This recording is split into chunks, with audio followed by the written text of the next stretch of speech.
supervisors that are like to be paid, please indicate on the sign-up sheet that is going around as you add it to the list. Public comment is next. Just for your information, we have the new public comment policy where we need to have you sign in and then request for you to speak. The forms are over there. Is there anyone here that wants to speak in public comment? I would just request that the committee use the microphones whenever they're speaking. Thank you. Consideration of the minutes from April 4th and April 8th. Everyone had a chance to read. Are there any additions or corrections? Move to approve as presented. Motion by Supervisor Molly, second. Second. All in favor, signify by aye. Aye. Opposed, that is carried. Resolutions from other counties that were several in the packet. Yes, my thought, the one from Jefferson County, the transfer fees is something maybe we ought to look at supporting. Other comments on those? I should pull that out of my packet. That's something I thought you might want to have. We can't hear you back here. Anybody? Not just Kira? Not hearing this one either? Not very good. You should go closer.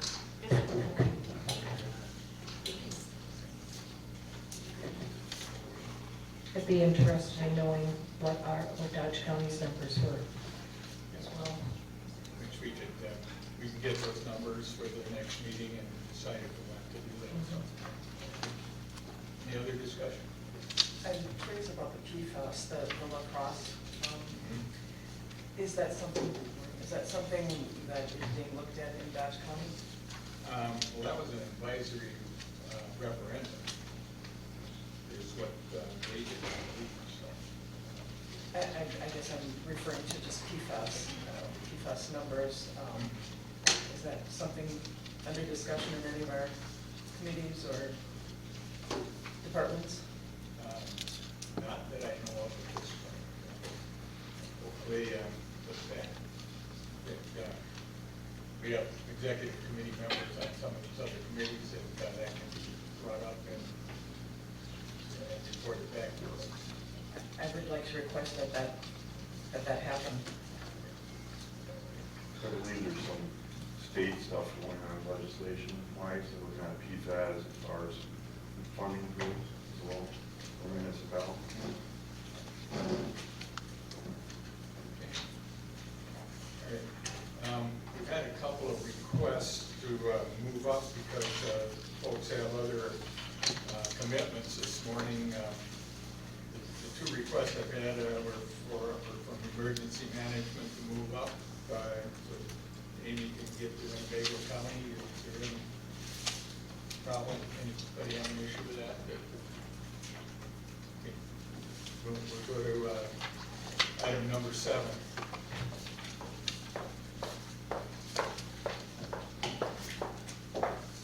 Good morning, and thank you for that request. Few things on my list today. The simulcast project for the DOS-04, which made it encoded, has been completed, and we have the invoice. It's been being used since the end of March, and they've done some tweaking on it, but otherwise it seems to be good. So we will be paying the bill and closing that one out. The Integrated Emergency Management course, that was last week up in Waupun. Every day we had between 80 and 100 people attend. There was Ken did a very nice article, and then the news from Green Bay came and did a very nice article on the news stations. And we had between 80 to 100 people every day. We did some education and training sessions, and then Monday afternoon, we started out with a scenario of a train derailment in the middle of Waupun with carrying chemicals. Tuesday, we did some more education in the morning, and in the afternoon, we gave them the opportunity. So Monday afternoon, they started working on what they would do from the incident command, opening an emergency operations center if a train derailed in town. Tuesday afternoon, we did some extra work with them on if we have to open a family assistance center and shelters and pets and those things. Wednesday, we did some more education and did some work group questions. I had done a presentation on our incident in 2018 in Beaverdam, and that gave them some things to talk about to prepare them for Thursday, which was an all-day exercise. We actually reported to the police and fire department. It was a little bit of simulation because obviously we wouldn't have been there in the middle of a train derailment, but we wanted to keep everybody there. And then the Department of Corrections went to their emergency operations center.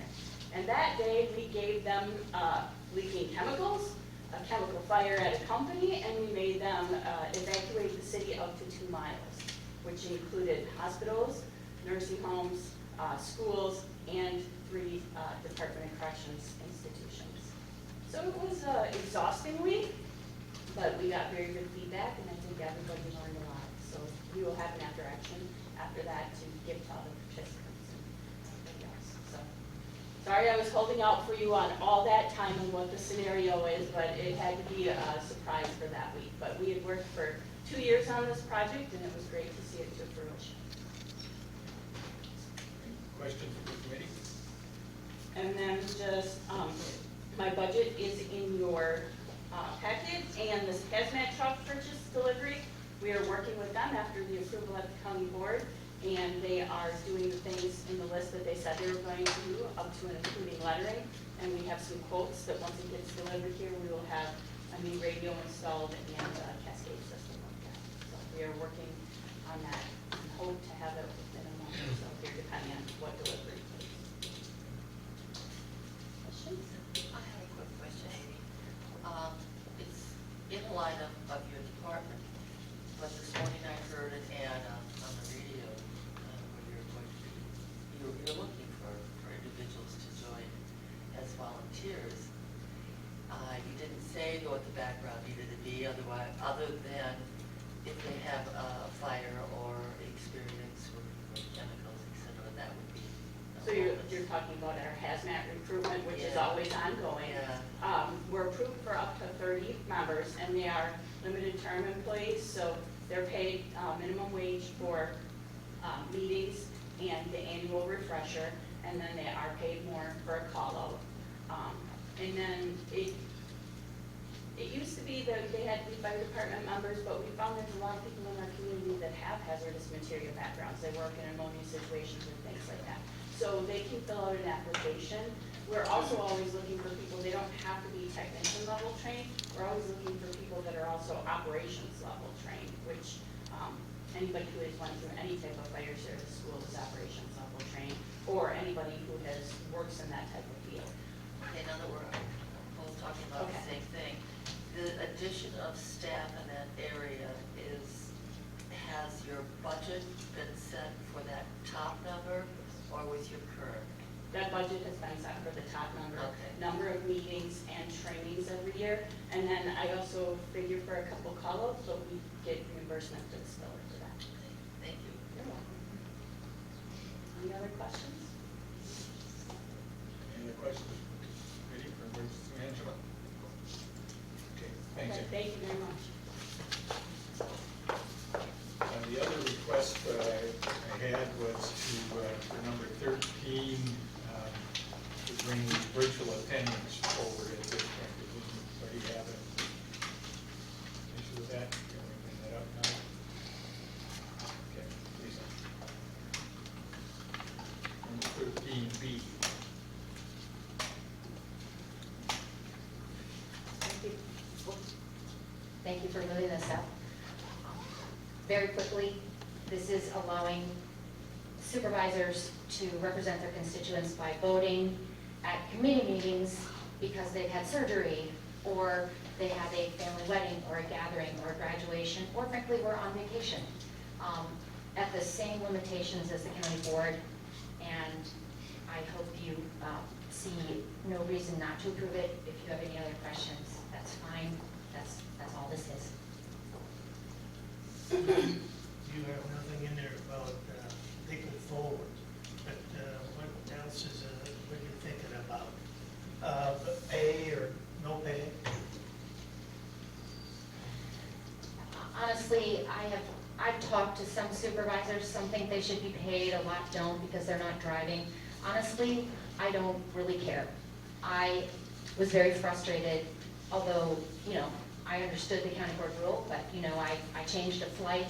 I stayed in a hotel room so I could appear virtually, and yet I was still unable to vote on resolutions, where I've been appearing, where I've been contributing and coming, weekly, except for right immediately after surgery. So, at this point, I'm guessing it would be more likely to pass without pay. Can I ask, is that what I admit I have not reviewed the resolution, the county board resolution, if I can ask, was that without pay, do you know? I believe it's correct, right? Then I would like to be consistent with the resolution that already I passed. think that's what you asked for Yeah. originally, was to be consistent. Yes, that's what I said. And one other thing is that you talk about committee meetings, like with your example, sometimes we can have 3 meetings in a week. Mhm. And if you were going for that week, are you talking about each of those committees? Or are you saying total of all the committees that you've had? I think if it's an annual basis, I really appreciate the question. I didn't obviously think that in depth, but I believe it should be three meetings per committee because this is on an annual basis. And like you say, if you have a surgery and you miss all the meetings that week, then you can't appear virtually for any other reason. So I believe that Corp Counsel's writing that down, that would be the amended form of the resolution. Thank you. Okay. Thank you.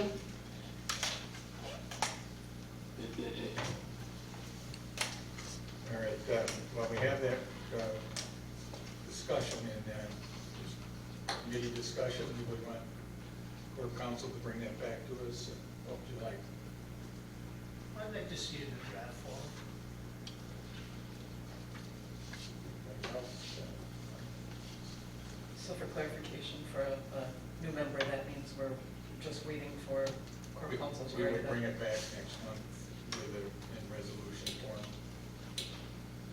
Rather than voting on it now. Correct. I think it could be almost identical to wording with the other one, almost, just a few words changed to committee, and then clarify the committee, per committee, that would be the only clarification of use. I think that we don't have a specific resolution here at this one. Kim? I'm looking at the rule that you adopted for county board, and assuming that you want a draft to be consistent with that rule, I would also include language about the need to notify the committee chair and the other language, but it does include in the county board rule that the supervisor will not be paid a per diem. So if the committee so directs me to, I will prepare a draft for the next meeting, consistent with the county board rule, and then I'll also fetter out or put language in there regarding, it would be three meetings per committee, and not 3 committee meetings for the annual. I have a question. Who would keep track of that amount of time that you're not at the committee? Would that be the clerk's responsibility or the secretary of each committee? Or? That was my question. It's a logistical nightmare. We can keep track of the county board very easily. We're sitting right there. I think we could use a per diem sheet and then have a different column. The per diem sheet that we use now, I think that'd be the easiest way.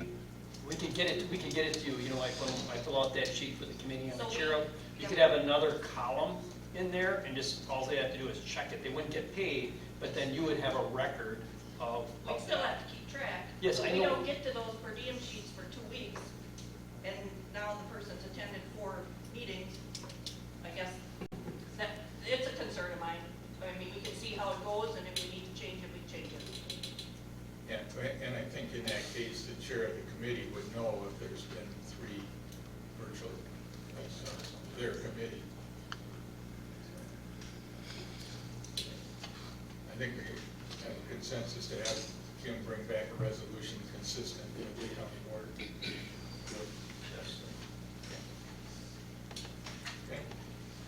Okay. All right, we're going to go back and get on the agenda as printed. County clerk. Thank you. So you had in your packet the spreadsheet. For those of you that are new, I put, this spreadsheet goes in every packet. These are resolutions that I am aware of at this time. The Land Resources and Parks Committee meets tonight, and I believe there is one item on their agenda also that I saw. And if you have any questions about those, We do have the commendation resolutions here, and would like all the committee members and county board members who are in attendance to sign those today if possible. So I appreciate that. So that's item 5B on the agenda. Commendation resolutions are given to supervisors that have been on the board 10 years or more and that didn't run again or didn't win their election. So you have one there for Supervisor Bale, Barris, Marcic, and Cotti.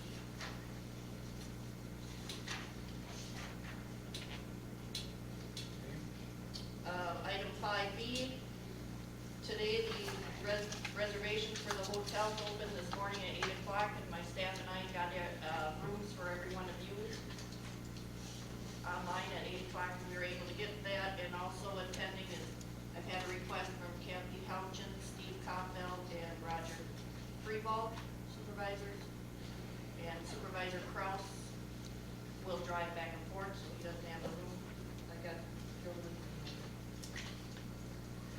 And you'll get more information from me as that conference gets closer. The date to put your reservations for the conference isn't until August. But the room's open today, so we get those rooms right away. The WCA gives a gratis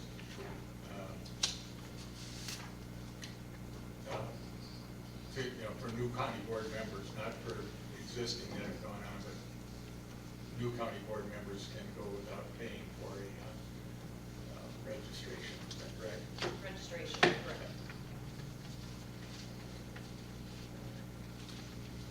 Okay. Fox Lake.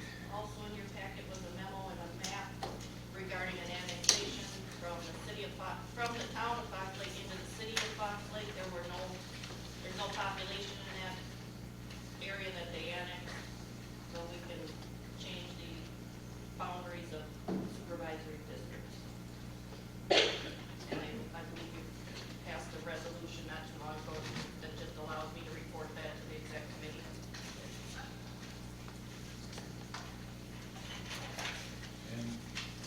And item 5E, just for your awareness, in case you hear about this, there was a water, the room where I store the ballots was flooded last Monday, about this time last Monday. And in case you hear a word on the street, no damage to ballots, but no ballots were compromised, ballot boxes were damaged, but not the ballots themselves. Just want to make you aware of that in case you hear anything. Any questions for Karen? Karen, how serious was the damage to the ballot boxes? The ballots are stored in cardboard boxes, so there were maybe, and they're zip tied, so most of them, as we were throwing the boxes out of the room as the water was coming on them, that zip tie, maybe 10 at the most zip ties broke, so we had to re-seal them, and my staff and I documented all this. Maybe 4 boxes themselves were damaged where we had to take the ballots out of that box and put them into a brand new box because of the damage on the box. Is that something that has to be reported to the Wisconsin Election Commission? Yes, I'm looking through that. questions? And they were the ballots from the election, it never ends, so. Just saying. Thanks, Jared. County Administrator. I'd like to have Ed Summers from Clearview and Becky Bell step up and provide a brief update of some of their challenges, both at Clearview and Human Services.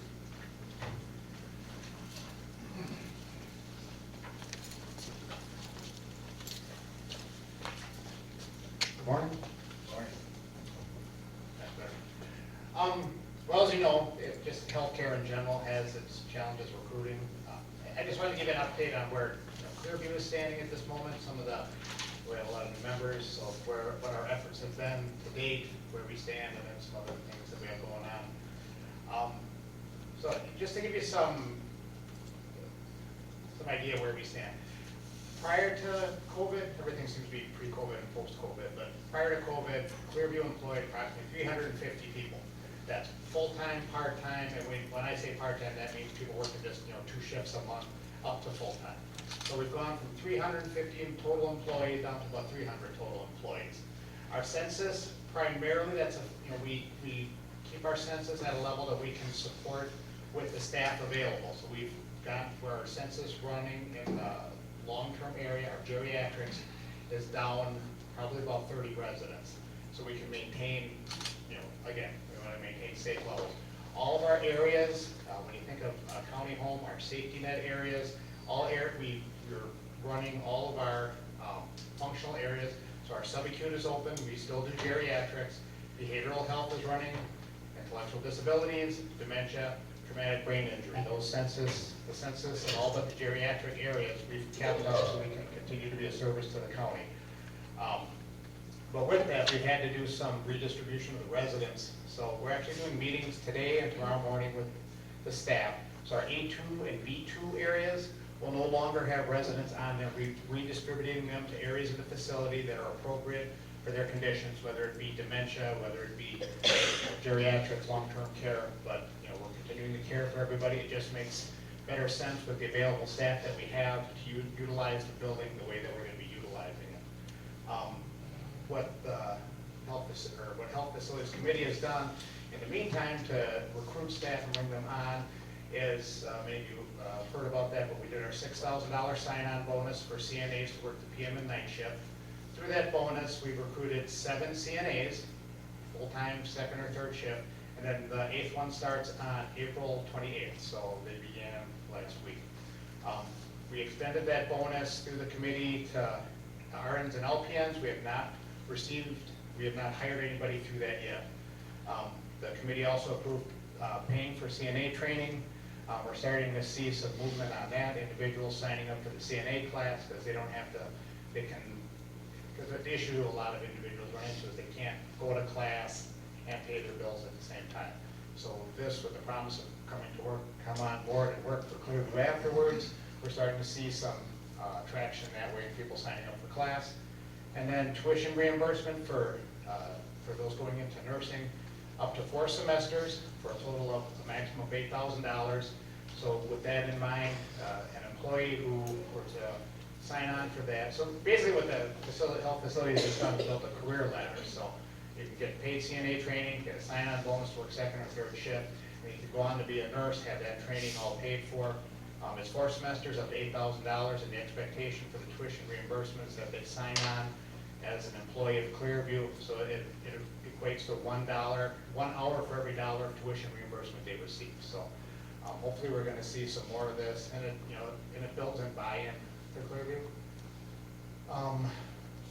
And the best news is we use no agency staff. That is, we're probably one of the only facilities in the state that, or one of the few facilities in the state that can make that claim. So it's, as bad as it may seem, we're better than what we could be. So, any questions? You want to explain how the sign-on bonus is paid out? Yeah, I don't have the exact amounts, but there's an amount at higher at 6 months, at 1 year, different time horizons over the course of 2 years. They receive the $6,000 sign-on bonus. If they leave before that 2-year period is up, that money must be repaid back to Dodge County. Um, And our county attorney helped us draft the agreement at the time. On the number of 30 residents, you said, were there any Dodge County residents that were rejected or not given service because you do not have a staff? Dodge County residents are always given preferential above anybody. That's our mission, is to the citizens of Dodge County. Make no mistake about that. And I have a question. As far as the bonus, you gave a response to that, but what about the tuition? If someone takes advantage of the program for the $8,000? It's the same Same scenario. thing. If they leave, they reimburse us, and we have, again, county attorney drafted agreements for No, that. that's fine. Good, thank you. Anything else? Any other questions? Yeah, I got a question. Sir, is there anything that the executive committee or the county board can do to help you maintain your staffing levels? Because you're the director. Wave a magic wand to make more people re-enter the workforce. Right now, it's just a matter of the number of bodies needed in the workforce aren't there. So the workforce participation rate, labor force participation rate continues to decline. So if you could wave a magic wand to increase the labor force participation rate in the 16 to 19-year-old range, that would be of a big benefit to us. When you're looking at labor force participation over the last 2 decades, that's where the biggest drop has been within that age group. And when you're looking at our industry in particular, for second and third shift, that's where we draw upon to recruit a lot of our workforce. And right now, the human resource staff that we have, Todd and Wendy, who's been very helpful in that, we're going out to the schools and we're doing a lot of job fairs at the schools, trying to recruit people into the field. Yes. I just have one last comment. I just want to thank you for the care you give your residents. My husband was in and out of Clearview quite a bit in 2020 and 2021 during the COVID ebbs and flows, so I understand the impact it had on your staffing, but he always received wonderful care. Your staff impresses me every time I work with them. They impress me. They do a tremendous job. Oh, they do a great job. They really do. So thank you. I appreciate hearing the thank you, but without a great team, I know it is. I've talked to most of them that worked with Bob, and yeah. And thank you, you helped us improve our Wi-Fi. Yes, thank you. Got a dead spot, she found. Anything else, Brad? All right, thank you. Thank you. Thank you.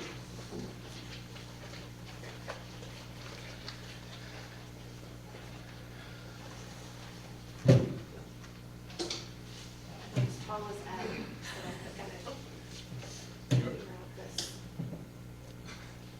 Okay. So, as a little bit of background, we have had a tremendous amount of difficulty in retaining and in recruiting for public health. We had our public health officer resign in December of last year. We also had a full-time RN and a 32-hour-a-week RN resign as well. I'm happy to report that we have had some interest in the RN position, not the public health officer as of yet, but we have had some interest in the RN position, and we're hopeful that we can fill that full-time spot relatively soon. Additionally, we have found within the last few months, I haven't brought it to the attention of this committee in the past because I was waiting a little bit longer to bring it up. We are currently recruiting for a couple of duly credentialed therapists. And when I say duly credentialed, I mean in mental health and ARPA. And we've had little to no interest in those positions as well. And so I just wanted to alert you of that as I'm bringing this up. So does anybody have any questions?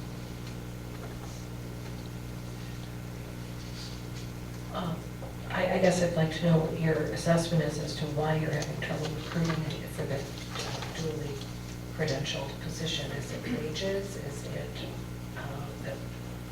the interest in that field? is lower? What are your? I think it's a combination of a lot of things. I don't know that I believe that I don't know that I believe that it is salary. I think that there is there's a smaller pool of individuals who are duly credentialed, and people are not moving at this particular moment in time, I guess would be something that I would say. It is a specialty. So there are a lot of therapists who are credentialed in mental health, but not necessarily credentialed in mental health and AODA. And so that might be, I contribute that that's probably the biggest reason. There's a lot of maximum benefit to having duly credentialed, as we talked about at the Human Services and Health Committee that you've been on in the past. It helps the consumer, right, so that you only have to share your story once instead of seeing a separate mental health counselor and an AODA counselor. And so we're going to continue to try and recruit for that position, but I wanted to bring it to your attention for the purposes of full transparency. Any other questions? Ideally, how many would you be wanting? For the duly credentialed, I believe that we have two positions that we're currently recruiting for.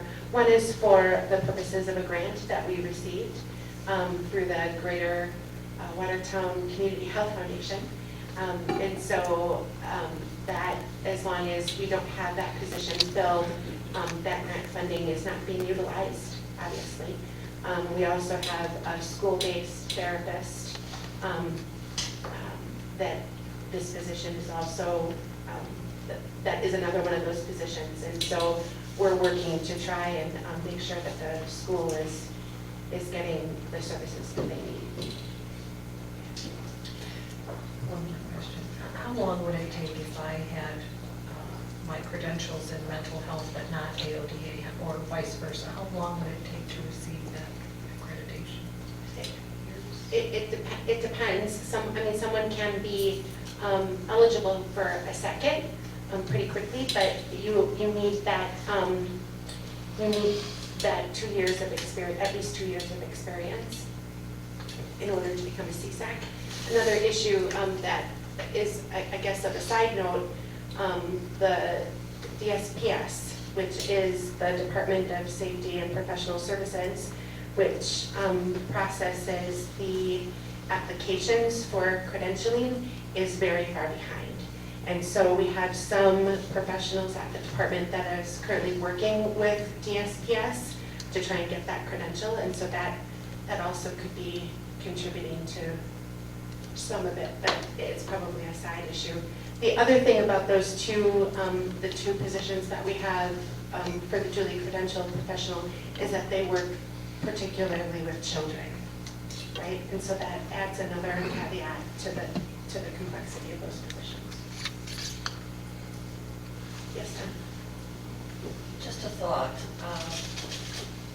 As most of us recall, in the past we've had discussion about combining counties and their highways, basically the commissioner's position, and then that would restructure your local to do some of the things that a commissioner would do, but the other commissioner would be over all three.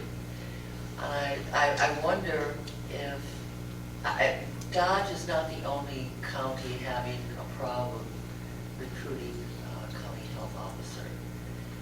Those counties that do have one, have you ever approached anybody or talked to anybody about possibly sharing that officer, and what things could we do in our county to facilitate that?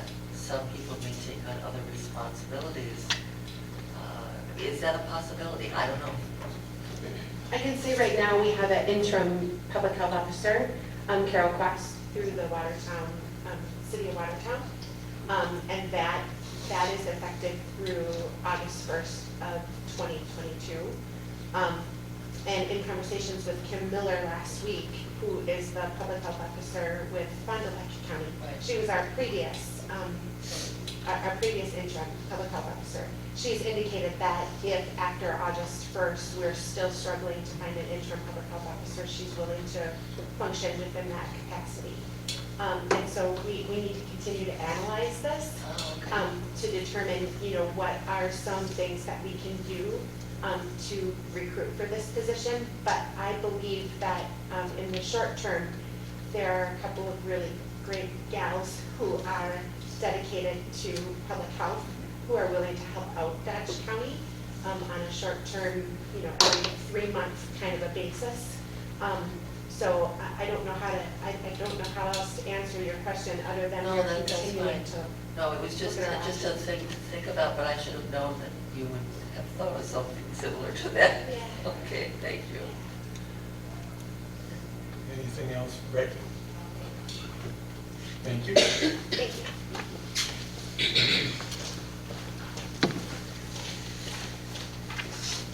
As far as the budgets, year-to-date budgets were from county board and my budget were included in the packet.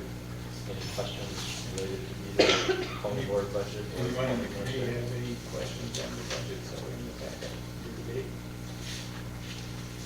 Pretty straightforward, first 3 months. And also from an insurance update, we have 3 policies with a July 1 renewal. One is the underground storage tanks, and there's a policy at Clearview, which has been submitted to the underwriter, and our property and casualty policy. That information has been provided to Roberts and Ryan, which will then be provided to the underwriter. So the goal is to hopefully have all of those by the end of June, and I've spoken with Bill Evans from Roberts and Ryan to see if he would be available to attend the June executive committee meeting to walk through especially the property casualty renewal. And depending on the date and time, I will confer with him later today on that June date. But everything is moving forward and really do not anticipate any major issues that having those go forward as scheduled for the July 1 renewal. Any questions? How many claims do you usually typically receive in a year that we file a claim for? It'll vary from a property standpoint. Possibly this year, maybe 1. From an auto standpoint, it can depend. Again, maybe 1 or 2 is very minimal. As far as the general liability, that can range from 3 to 4 to 5. But again, it's been the last couple of years, Dodge County has been very fortunate that the amount of claims has been, what I would consider over my time here very, very minimal. And I don't want to jinx that, but a credit to everyone to make that happen. So it's an area and an emphasis to focus. Jim, do you know offhand how many underground storage tanks we have? I believe there's 6. And Do you that know what includes, they're storing? 2 of the larger tanks are at the airport. So it's just the normal fuel and aviation fuel. And there's a couple at highway. So they're inspected on an annual basis, and they have a policy review. It really should not be overly complex this year, that there haven't been any changes, and there haven't been any plans related to that. Any questions? Stu? I don't think I missed anything today. Thank you all for your answers. Okay, thank you. Clerk Counsel.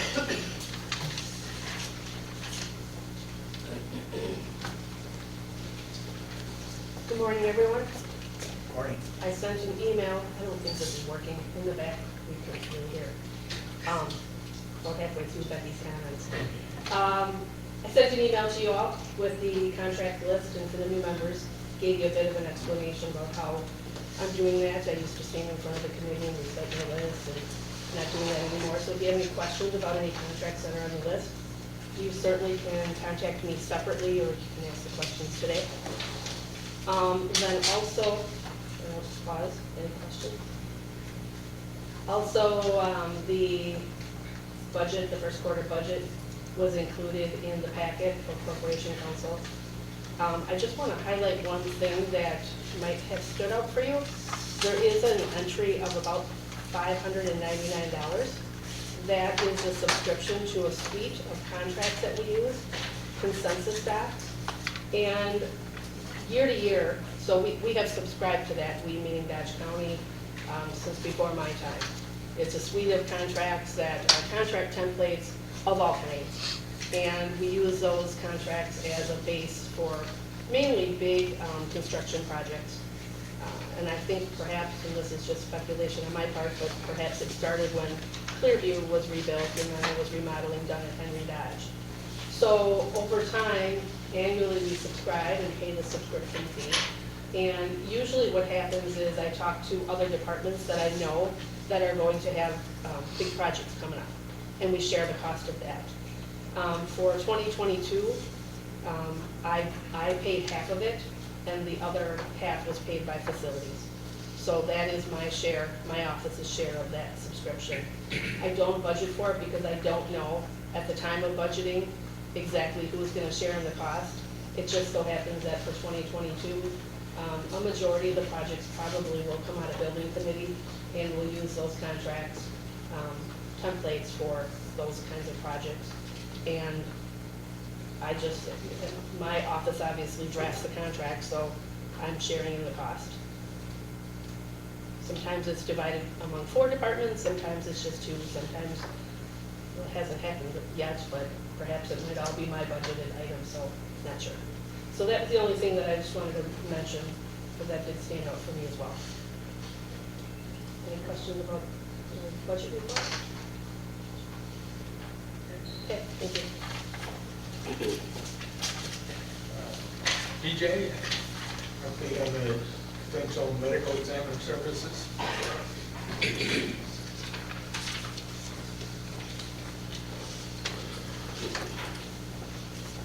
Morning. Morning. So as you know, back in January, or you may know, the Green Lake County contacted us and asked if we would be able to provide medical examiner services for them, as they were unable to find a coroner. Their coroner died, and they did switch to a medical examiner in March, or they are planning to, they voted to. We haven't heard anything. I talked to their court counsel at the end of April, and because their committees have to be appointed yet, they don't have any updates on that. So that's kind of it. The paper said something up there that they were looking at a combination of different counties to combine services with the coroner. You know anything about that? Nope. I don't know if that specifically referred to us or not. It sounded like, we're looking at consolidating with Marquette. Anybody was looking, like 2 or 3 different counties to come together in one corner. Oh, maybe. I know that medically, Marquette County, from what I've heard, is also switching to a medical examiner system. They're abolishing their coroner system as well. So that may be a possibility. I think traditionally or historically, Marquette County and Green Lake County have kind of a close relationship. So that would make sense if they do that, but I haven't heard anything. How's it the shop around with That'd be good. Yeah, we made the proposal for the new folks on the committee, and it's covering all of our costs. Right. So we gave them some numbers, and I went up there for their law enforcement meeting in March just to kind of give them a presentation on the advantages of switching from a coroner to a medical examiner, but I didn't specifically address Dodge County because they had some questions about the difference between the 2 systems. Any other questions or comments? Thank you. Okay, thanks. update on the recruitment process for county administrator. Jim, Sue, do you want to talk about that, or you want me to kick it off? I think it'd be best with you, Mr. Chair, if you pick it up. Okay, yeah, we've contracted with PAA to do a search for us and bring candidates for the county administrator. Recruitment time ends on May 9th, next Monday, and then we've got a timeline in place for interviews and selecting candidates. In the meantime, we talked about an interim county administrator, in that the likelihood of having a new person in place, best case scenario is probably August 1st. So in that vein, we've talked to PAA about that. John Hokemer is here, and John, if you'd like to give us a little background. Good morning, everyone. Morning. First of all, I wanted to congratulate you on your reelection. So, as most of you know, I've served in a chair like yours for many years, and it was a great pleasure for me. I'm glad I did it. I'm happy that I'm not doing it right now. But I really did truly enjoy it. So, your chairperson asked if I would give a little background on myself, and I'll do that, and I'll try and keep it somewhat brief. After I finished high school, I farmed back home. We had a large dairy and beef operation in Manitowoc County, first town south of the city of Manitowoc. 3 years later, I bought my own farm and farmed there for 17 years, also dairy and beef.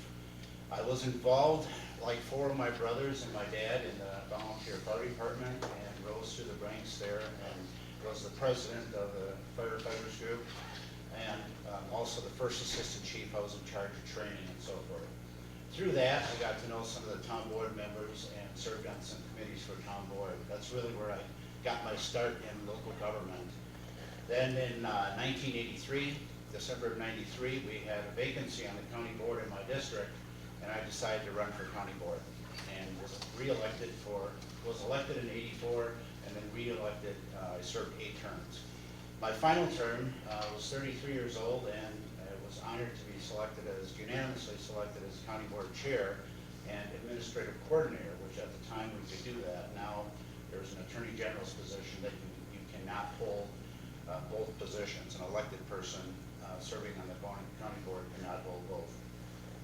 So I loved being on the county board. I've served in city government. I've been at state government for 8 years, and I'll talk a little bit about that. But county government is my passion. It is what really has changed my life, and for my family as well. And that's what, in retirement, I just feel like I can offer to give something back, and that's why I'm before you today as well. So, got on the county board, found that I was spending more time in Madison lobbying on behalf of Manitowoc County than I thought I would be. And we still at the farm, we were milking a little over 100 cows. And then I was offered a job at Wisconsin Counties Association. I started there in December of 1991. I lobbied there for 2 years, and then I was approached by the state senate. They had liked some of the changes that I had made when I was county board chair in Manitowoc on the administrative side and making things more efficient. So they asked if I would consider becoming the sergeant at arms for the state senate. And my first reaction was no, because the sergeant at arms and the chief clerk of both houses, you need to be elected by the members every 2 years. And I thought, why would I leave a position that I really like, not have to worry about being reelected, and go work for the legislature? Well, finally they convinced me to do it. So after lobbying for 2 years at the Counties Association, I was then elected sergeant at arms for the state senate. I served there nearly 9 years. But in September of '02, I went back to the Counties Association to oversee those in retirement, and I went back there to oversee their insurance companies. And I was in that role for slightly over 8 years, and then we had our legislative director at the time left to go work for the administration, and at WCA we searched and searched, and we couldn't find what we felt was the right person to be the legislative director. And it was at a legislative exchange, and I know Mr. chairperson, you were in the audience when it was announced that I had agreed, volunteered during Act 10 to go back on the legislative side of things, which I did for a few years, hired some good people to be lobbyists for the association, and then I had an opportunity to do what I really wanted to do, and that was to do outreach and training for county boards and for county staff throughout the state. From the time I got elected on the county board, I always felt that the association did not spend enough time in the counties. You know, we were seen at the Capitol, which was good, but our members, the people that were paying dues to the association, didn't see us enough, and some questioned the value of the association. So for the last 6+ years that I was at WCA, I started a complete new program on training and outreach. I traveled about 65,000 miles a year to do the training and outreach. And when you think about it, a lot of the times when I got called in to do training, it was because there was a problem at the county level. It may have been ethics, conflicts of interest, or training, you know, running effective meetings and that type of thing. I really, really loved it. But my wife kept putting pressure on me to retire because she wanted to travel more. And I was a little hesitant because I didn't think I would like retirement. I actually found out that I really did like retirement. And we've done a lot of traveling. I continued to do some training for WCA as a consultant for some time. By the way, I retired there in February of 2020, so a little over 2 years. I'll get back to that. So we moved to Verona. The family moved to Verona in 1993, and I was bored. So I told my wife that I just didn't have enough to do at work, and so I thought about starting a business milking cows on weekends so that farmers could take vacations. And very quickly, my wife said, "The hell you will." And so then there was a vacancy on the city council, and I got elected in 1997. I served for 21 years on the city council in Verona and 12 years as mayor. And then when my father passed away in 2018, I saw how it impacted the grandchildren and the great-grandchildren and us as kids. And I decided at his funeral it was time for me to step back and spend more time with my family. So I retired in February of 2020 from WCA. I did some consulting for them for a while. Finally, they promoted someone within the office to do the training that I had been doing. Sarah, Sarah Kessler-Petrick. And then PAA had been reaching out to me since I retired. I had been one of their clients for a long time, going back to the 90s. And they kept saying, "Why don't you come and work for us?" And I clearly was not going to do it while I was still working for WCA. But in October, they reached out to me, and I was actually visiting my oldest daughter in Seattle, and they had a recruitment they were doing for Oconto County. And they called on a Friday, and I said, "I'll be back home on Monday." And we talked on Monday. We talked on Monday morning, and I said, "Okay, I'm willing to give this a shot, and let's see how it goes." They said, "Good, can you be in Oconto tomorrow afternoon?" And that's how it started. I've been working with them since October. A lot of the work that I can do is remotely. We just completed about a month ago recruitment for a county administrator in Sawyer County, and I was involved with that process and was up there for a good part of 2 weeks finishing that project. Not necessarily in the county, but we spent the winter in Florida, and it didn't pay for me to fly back to Florida and then come back a week later. So we just finished that. That's really my background, and like I said before, I feel very fortunate for what county government has done to my family. PA was very interesting to me because the prior owners, most of their work was in city and village government in the state of Wisconsin and not a lot in county. So I told them I'm interested in doing county work, at least for now, and because I don't want to work full-time anymore. That's the issue. Mr. Chair, anything else that? I think that pretty much covers your history. That's my history. Sorry for how long it took. Questions? Committee have any questions of John? Or we're looking at interim county administrator. Maybe I'd talk a little bit about what you would propose to do for us? Sure. 3 days a week, or however, so. So, PAA, Public Administration Associates, does more than just recruitment. We provide interim services, there are other consulting, organizational studies, compensation studies. They've done quite a bit on fire districts and EMS. But the interim services, and we had heard that you might be interested in an interim administrator. And by law, you're required to have an administrator. Someone has to be appointed administrator when Jim retires on June 1st. So we talked about it internally. Dave Brettel and I, and Dave had been the county administrator in Walworth County. I just said I've always enjoyed working with Dodge County. I'm willing to make the little over 1 hour drive each day to be here. If you would decide to select me as an interim administrator, I would be as flexible as I possibly could be with the county to meet your needs. That's what I want to do. I would certainly meet with the chair of the executive committee to determine what some of the priorities are. And I know budget's coming up relatively soon. I've worked on that for many, many years. Health insurance, I know, is another major issue for the county, and other issues that I know would be very important to you. I want to work with you to allow you to prioritize what those issues were. I would also want to meet, I think would be a good idea to meet with all the department heads as soon as I possibly could, if selected, and then individually with the department heads, just to talk about how they think things are going in the county, any good ideas that they might have, share some backgrounds and some interests that I have. I've had the opportunity to serve on just about every committee when I was on the county board. Started out, I was on the nursing home committee. We called it the institutions committee at the time. And that was one of the issues that actually I decided why to run for the county board, because I was very interested in that. And but I intentionally moved around to a lot of committees, but because I wanted to understand county government. The two that I stayed away were Human Services Department, and I'll explain why. That was because my parents, I was going to say ran a home for delinquent boys. They did, but not my 5 brothers and I.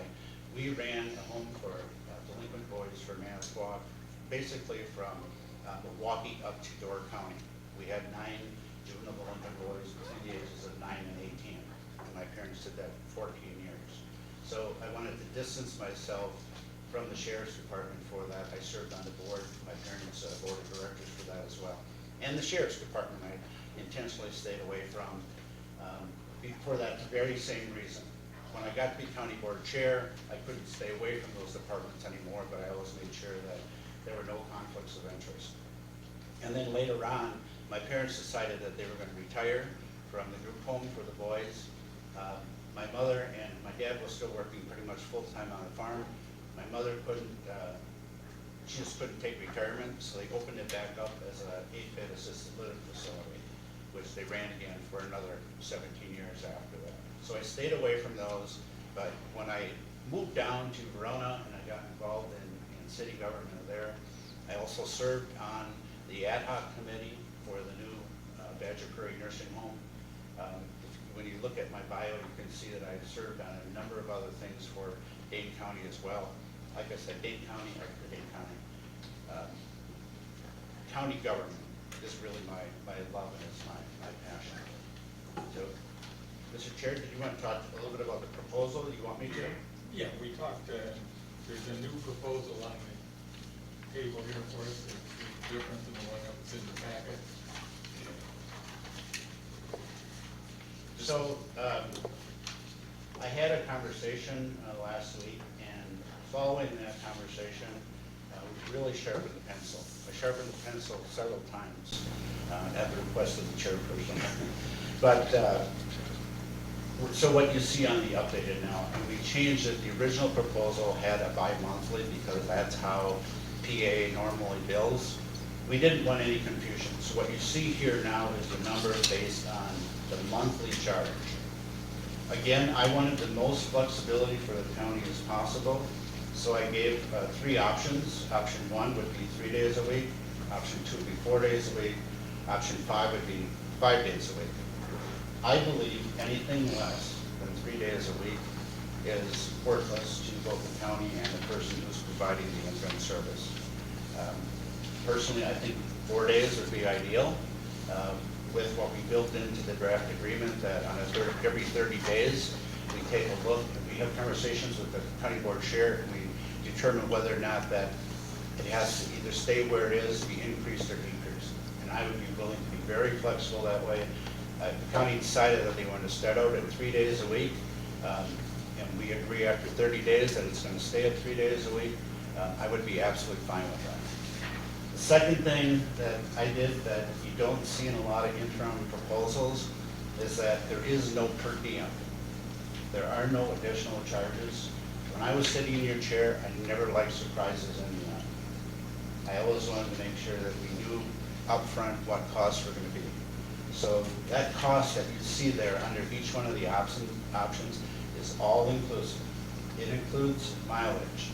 It includes any meals that I might have. There's going to be long days. There's going to be county board meetings. I don't see this as an 8-hour day. I see this as whatever it takes to get the job done for what the county is looking for. So that's, I'll go very basic and I'm sure you probably have some questions on that. We have a draft. It's the customary contract that we have for interim services with other municipalities. And certainly, I've worked with Kim in the past. I feel like we'd have no problem working on if there's any concerns whatsoever in the agreement. We talked about qualifications and a little bit on the history of PAA and other services that we provide. The references, you'll see, as I mentioned before, list mainly cities and villages, because the people that originally owned PAA, that's where their interest was, and their focus was on cities and villages. And now with Dave Brettel on the team and with me on the team, we look to expand what we're doing in county government as well. And then you see the bios for Dave Brettel and myself, and a couple pages there of PAA clients. For information for everybody, if it's a 3-day or a 4-day, John's on call the rest of the time. Absolutely. I would still be available by phone or by email whenever you need me, including weekends. That's the way I operate. Questions from the committee? Yeah, I have a question. I believe now our county administrators bonded through the county. So your fees that you're proposing, is that also any kind of bonding insurance that you would need? The insurance is covered through PAA. Okay. Yeah, so it's, again, it's all inclusive. The only thing we built into the agreement is that if there would be, let's say that the chairperson wanted me to attend some meeting with him and it was in Stevens Point in Wausau and I drove, there might be mileage for that, but any additional expense, if there were any, and I don't see that there would be approved in advance by the county. Other questions? I guess we have two things to talk about here. One is the concept of hiring an interim county administrator first. Assuming we go that route, then the second thing would be whether to hire John and PAA to fill that role. Because the first thoughts are on hiring an interim administrator. One more question. So if you get called for something that's happening and you have to spend more time here than what we take as an option, is that all included or is that an extra bill? Could you give me an example? You're at home and you're not going to be coming in on Friday and all of a sudden something breaks out and they need you in here for most of the day. I don't see that as an additional charge. I don't. Like I said, 8-hour day, I never spend an 8-hour day, working. It's always more than that. Even in retirement, I'm doing a lot of work.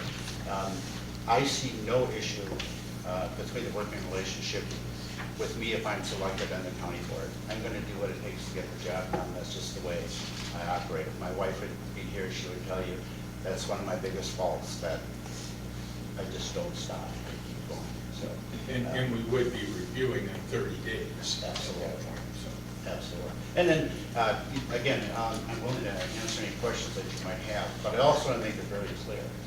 The interim is separate from the recruitment that we're doing. So in the end, if you decide not to bring me on as the interim, it changes nothing what we're doing with the recruitment for you. Just want to make that perfectly clear.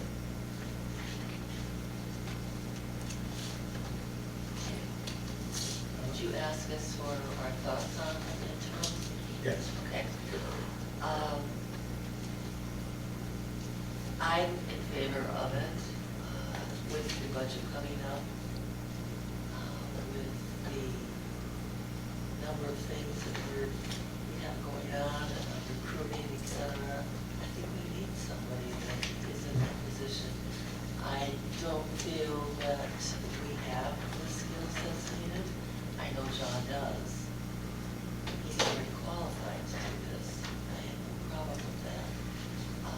As far as the number of days, I agree 4 days. For my business, also 3 days is not enough when you get into an organization. 4 is good, 5 is great, but 4 you can get a lot done. So I am in favor of it. I think it's a great idea. Other thoughts, committee? I agree, it's a critical time. Setting up the summer months, my experience with the county board is if it's not set up strong, it can make for a hard fall. And I think getting all the departments and getting all their stuff in order and on time is a very critical part for when we get to October. A lot of that stuff is done in August or, July, getting ready. And I think if that's not done, I think that would really hurt our county. Which could also help onboarding the new county administrator when he or she is hired. Not to mention, I think the expertise that John could bring could be very beneficial in choosing the new candidate and maybe even providing some assessments of what we might be able to change in the county or adapt in the county.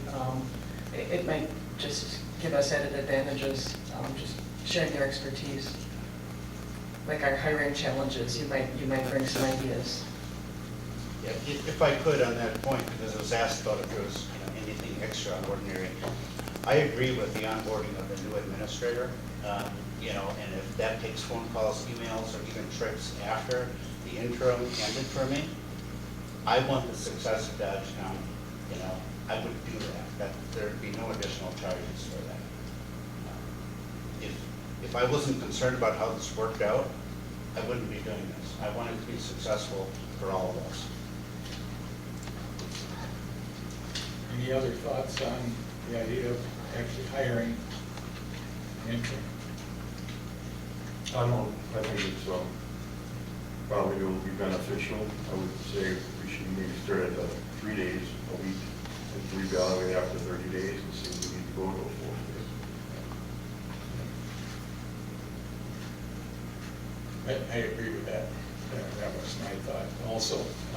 Think that, so we'll break this into 2 things. So at this point, I'd entertain a motion to go with the interim county administrator. And if that passes, then we'll talk about what kind of term we would want to go.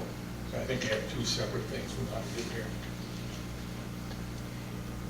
I would move that we make a motion to hire an interim county administrator. I have a motion by Andrew, seconded by Donna.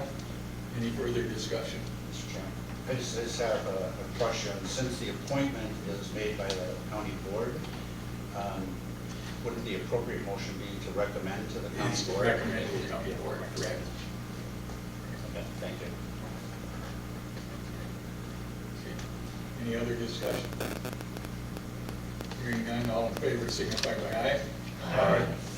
Opposed? That is carried. Okay. The second part of the recommendation, separate recommendation, then would be what term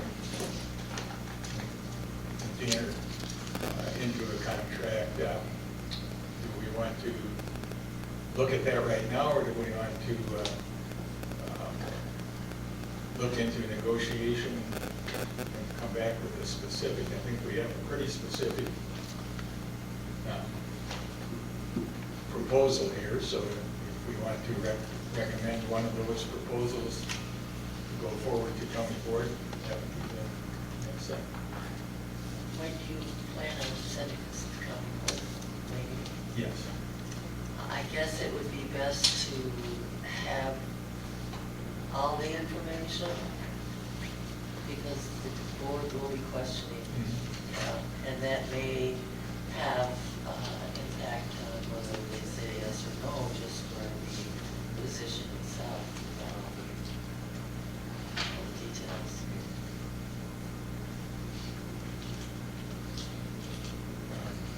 Sorry, yeah. More specific things you think we should include? Well, as much as we possibly can. Some of the points that John brought up about the fee is a set fee. There would be few exceptions. The one exception that if you requested John to be somewhere, but that would have to be approved anyway. So they would still have that control. I think that would be appropriate. The cost, definitely, what it will be. Along with, I would say along with any kind of bonding or insurance, Correct. recommendation by council. Yeah, yeah. I think that would cover this. Thank Yeah, you, Rob. I think we would have, we'd have the contract, tentative contract, but then we'd need a memo explaining the details to the board. And we have time for that, so. Kim? Would you like to, out of today's meeting, authorize a resolution that would do two things? One, recommend to the county board the appointment of an interim county administrator, and then the second part is enter into a contract with PAA for those services. Do you want that to head to the May County Board meeting? I do think there is still time to do that. I haven't prepared anything today, but I can certainly prepare something like that in terms of a resolution. I personally believe that's what we need to do. That's the committee thought.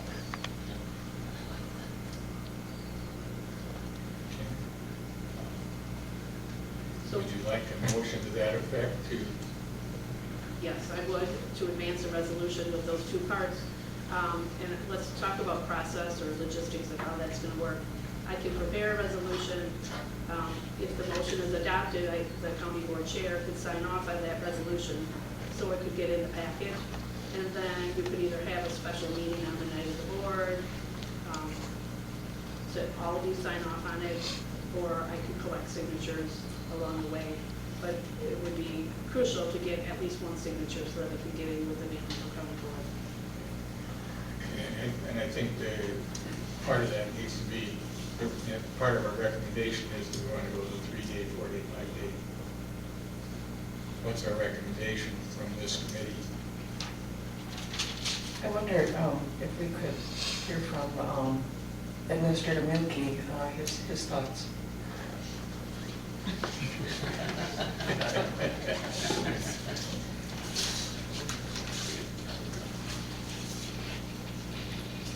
I think it makes sense with what's being discussed to the conversation previously, to perhaps start at 3 days and evaluate after that.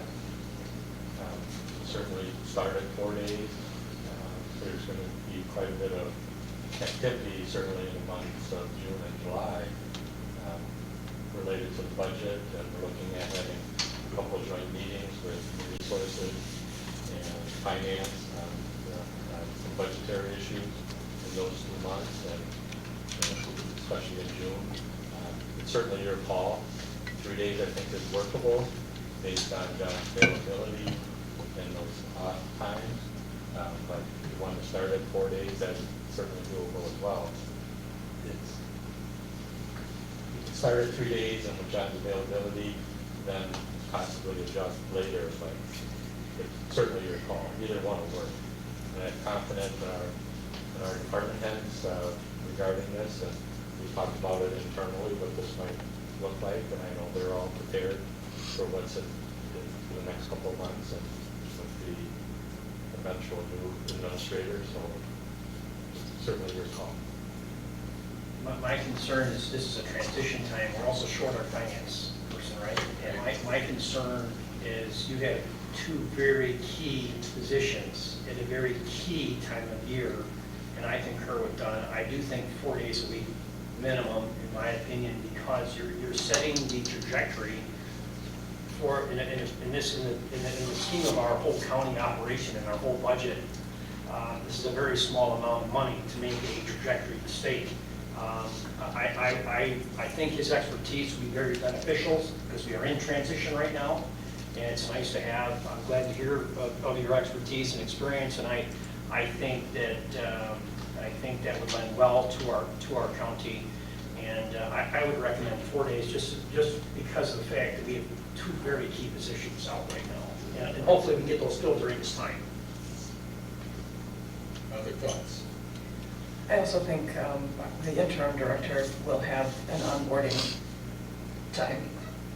So 4 days a week might benefit that too, along the same lines, or kind of adding to what Andrew was saying, to set ourselves up for success. Yeah, I think coming in, I'd lean towards 4 days as well, coming in.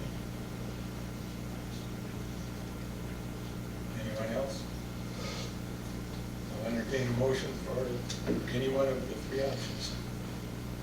Well, I'd be happy to make that motion, but I do think it's important that before we sign on, we see the contract language. We're signing on for a recommendation without having seen what that looks like. So I'd like to see it before signing on, that's all. But I'd be fine with I think 4 days. contract language was here, right, in there. It's included in the proposal. I don't know if they made copies or not, but It was not in the packet. I've seen the contract language. I certainly would review it in more detail. I've just seen it. So perhaps the motion could be subject to a review of the contract language. So I would make that motion subject to the contract language. I would recommend bringing forward to the board a recommendation that we hire an interim director at 4 days a week. 4 days, okay. We have a second? I'll second that. Made by Don. Any further discussion? Yeah, I would like to say that, as far as the finance piece, this committee didn't have any say on when we're going to hire a finance director. I believe the finance director should have been hired yesterday. That's probably the most critical position we have outstanding right now. I've done many budgets. The finance directors, if we could hire them tomorrow, I'd hire them tomorrow because it's that critical, especially going into the budget season. Just as a quick reference on that, thank you Supervisor Bell, but as you may recall, when Mr. Ellinger provided his resignation notice, we began an immediate recruitment with a recruitment deadline, I believe it was March 18th. And so that was immediate, and that began prior to my retirement notice. So that began immediately, and it's the first time, now the time I've been here, almost 14 years, that we did a high-level recruitment and not a single interest, not even someone who's unqualified. Typically on that high level, you'll have a number of applicants, some qualified, obviously, and some marginal, maybe some not at all, but we did not have any applicants on that first recruitment. So now this is actually our second attempt at the finance director recruitment. And we're not alone on having second recruitments, right? Now, one of Vail counties is on a second recruitment for finance director as well. It's not an easy recruitment, but the county was proactive immediately, and we did begin immediate recruitment so that we were hoping that person could have started in the month of May, but unfortunately that did not work out. John, you want to give a little update on that? I'll give a little update. You want me to give both administrator and? Sure. Okay. On the administrator side, as of this morning, we have 6 applicants. There are some applicants there that both Dave Gretel and I feel comfortable with. that we could bring to your committee to take next steps. At this point in the recruitment, we normally would have more applicants than that. The number isn't always, the issue, it's the quality of the people that apply. We're very confident that we will get more applications yet this week. 3 people for sure have reached out to us and said to expect an application to come. So we feel very comfortable that you're going to have candidates to consider for the administrator's position. As Jim indicated, the finance director, it's not just your county, it's like every municipality in the state that's looking for a finance director is struggling. We have 2 applicants so far that came, one of them came in through the county's website and then was forwarded to us. There's 2 applicants. At this point, I'm not sure if, I have to look at them closer, and Dave would have to look at them closer. I don't know if there's anyone that we would even consider bringing in to consider interviewing. And that's just, I'm being very honest about that. We're hopeful that we will get more that'll come in the next week. We have reached out to all of our contacts to see if anybody is interested in relocating, or if they know anyone who might be the number 2 person in their county finance department that would be interested in coming. There has been no interest. We have talked to people about providing interim finance director capabilities, and I've got a very good friend who just did that in another county, and he's finishing up. They really appreciated that, and now he's finishing up another job that they selected him to do. But that individual is also doing 1 day of work for a town that's looking for interim service, and is doing another, has mentioned to another county who is looking for a finance director that they would help them out temporarily. But we're finding that the finance directors are the most difficult positions to fill, followed by the administrator, followed by the human services director. That's just the way it is. And, I don't know if any one of us in this room can change that or not. We're having difficulties. Since Dave Brettel was here for your last meeting, we know of at least 5 other municipalities in a county, I think 2 counties, that are now looking for finance directors since he gave you an update a month ago. So, we think, having said that, we think that your decision as to who you may hire as your next administrator, an impact there could be someone who has a very strong financial background. Could be very helpful for the county. We don't want to say at this point that that's the way you should go, but that may be something that you consider. We will continue to try as hard as we possibly can to recruit someone for finance. They will, he'll provide an update to the finance committee next week.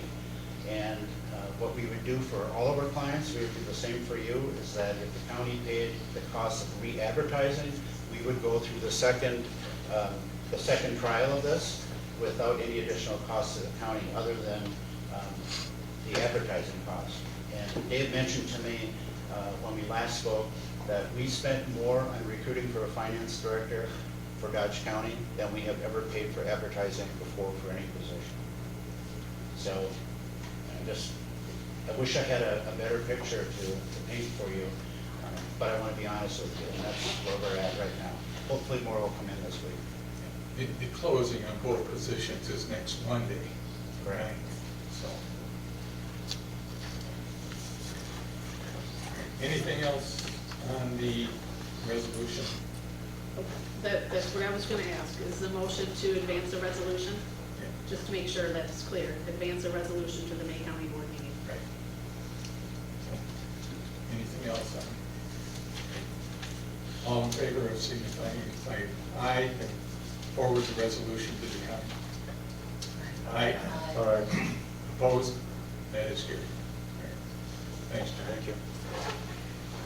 Is that thought of having John up here before the county as well, the board? Yeah.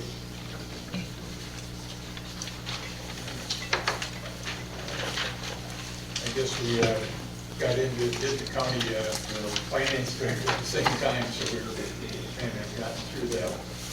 Number 11 is the update on the recommendation of the ad hoc committee for the ARPA. In front of me this morning was a little spreadsheet with the proposed 6 projects that were advanced out of the ad hoc committee meeting last Wednesday evening. And this is put together by Stephanie. She's been a great assist, a valuable member of assisting the ad hoc committee. So what you have before you are the listing of the 6, each, with the way this has been set up, each recommendation, each project would have its own separate standalone resolution. And each resolution, because the funds are non-budgeted in 2022, would require a 2/3 vote. Correct, Kim? Correct. Any questions on any of these 6? These will go to the finance committee for Next Monday. Right. Yeah.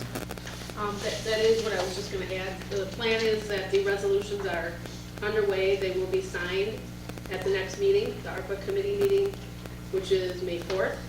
And then they would go to the finance committee on May 9th and the county board in May as well. I just want to make an observation.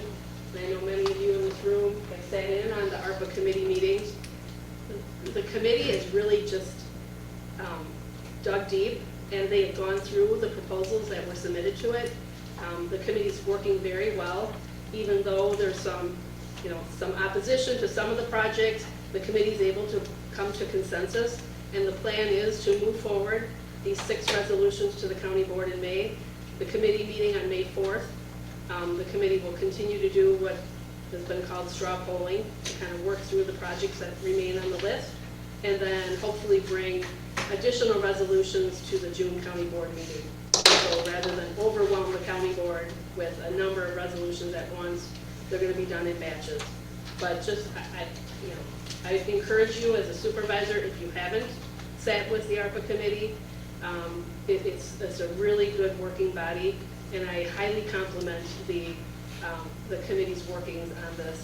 They had a number of projects. There were 76 submittals to the tune of about $72 million, and they've really done a great job of scoring, but then also taking into account other variables that would weigh in on what would be the best projects to advance to the county board.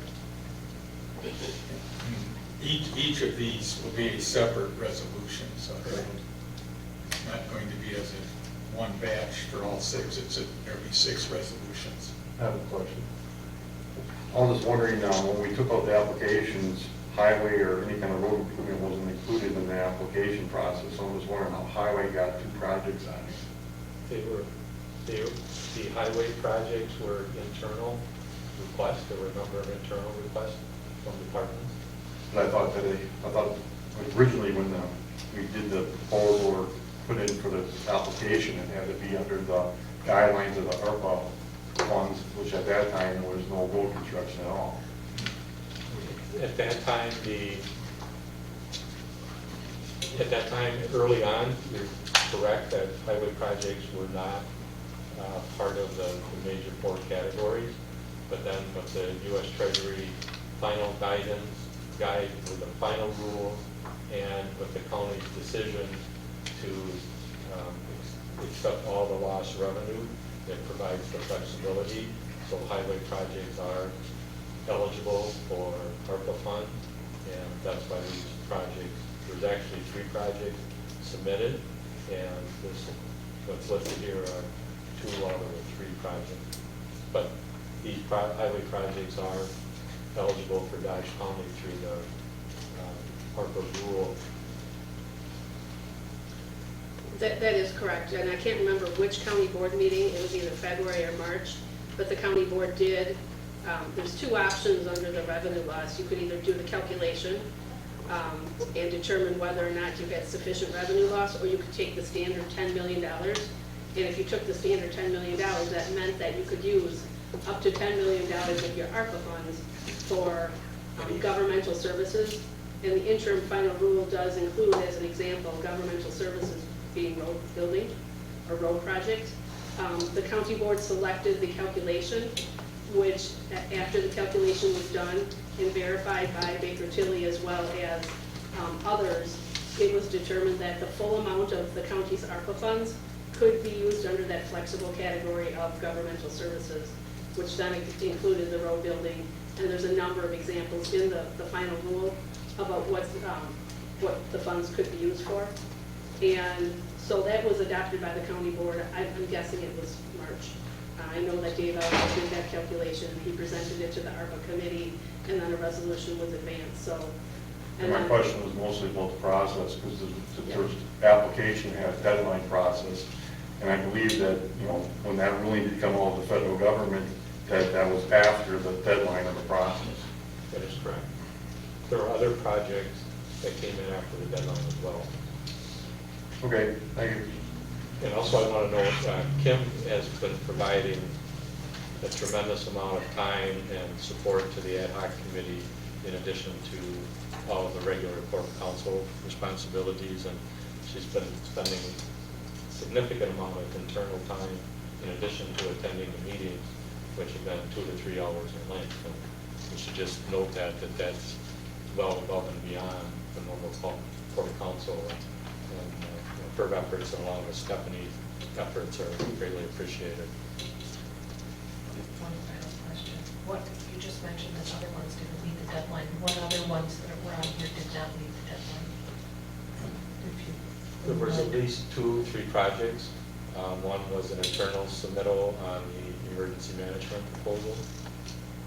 Did not meet the deadline, but it was included. It came in a couple days after the deadline, so it was included. There was another municipalities one that came in later and was included. So it was, the interpretation, it wasn't a hard deadline, and it was trying to work together with municipalities and internal projects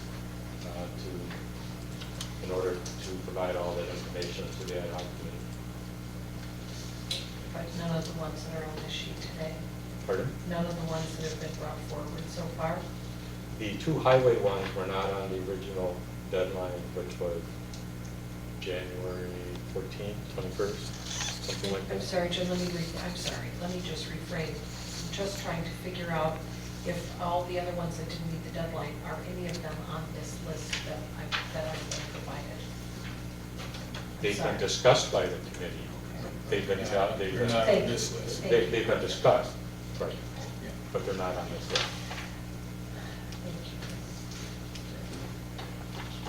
Okay, and this is basically information that this committee will be going to finance.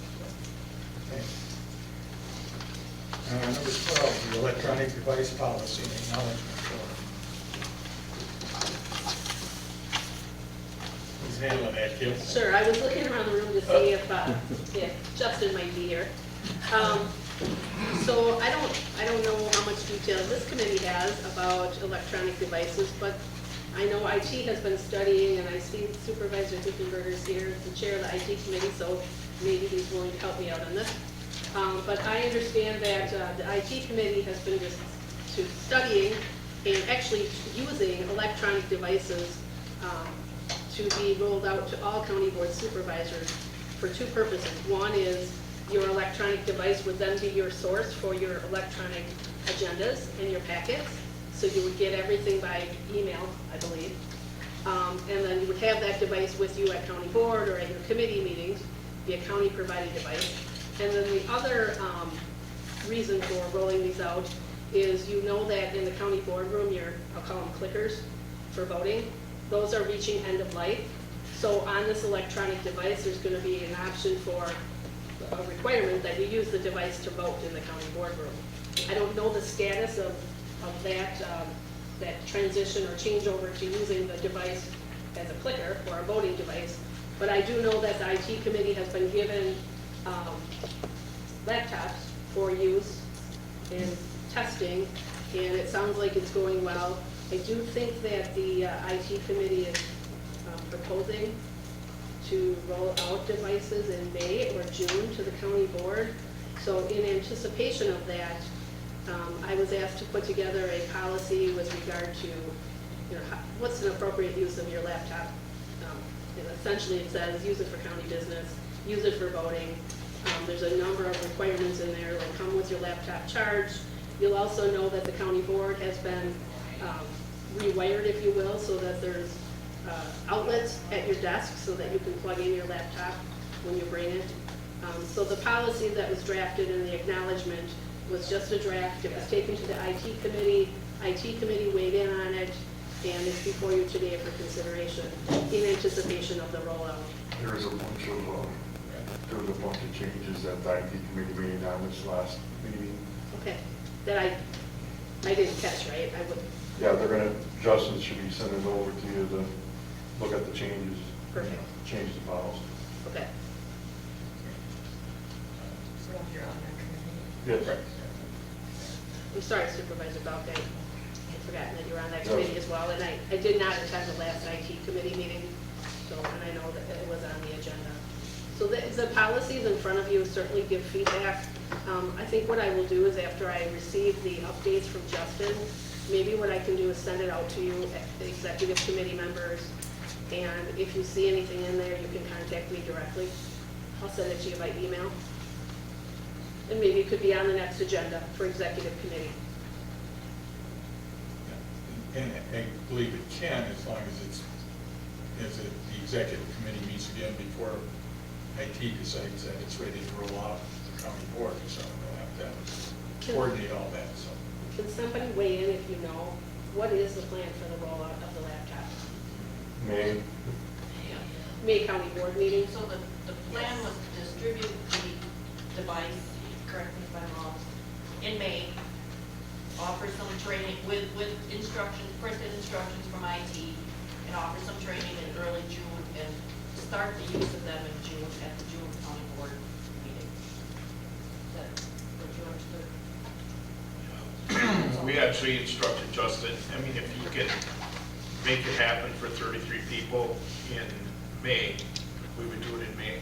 Otherwise, for sure, the 5 members of the IT committee will be using them at the May meeting, and then everybody else will be using them in June. So a lot of it's going to be just the workload for the IT department, whether or not they'll have them ready to go. And if they're ready to go, they'll be on the desk for the May meeting, and there'll be some encouragement for people to come a little bit early for some guidance or assistance. Personally, I used it at the last county board meeting, and it worked fine for voting and requesting to talk and all of that stuff, so it's pretty straightforward. Questions, committee? I'd like to know what changes if either of the members of IT, are you still on IT? No. If either of the members of IT could possibly give us an update on what changes, if you can remember. Well, they did change it, instead of a policy, it's a procedure. So we changed that. On bullet point under device insurance returns, item number, bullet point number 5, where it says replaced device will be at supervisor's cost, they eliminated that. There was another one they changed to one more. And then anything where it says policy was changing procedure. Dave, do you know anyone? And acceptable use, I don't have it in front of me, but there's a bullet point that talks about, surfing the web during the meeting. Oh yeah, during the meeting, you can search the web, for informational purposes, so you can do research at the board meeting. And we felt that personal use was going to be acceptable.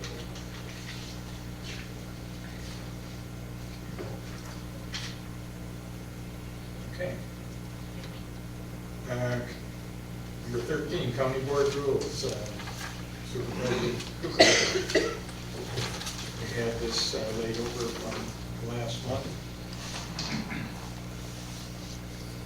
Any thoughts? Personally, I don't see any real problem with it. It's basically, it's Robert's rules.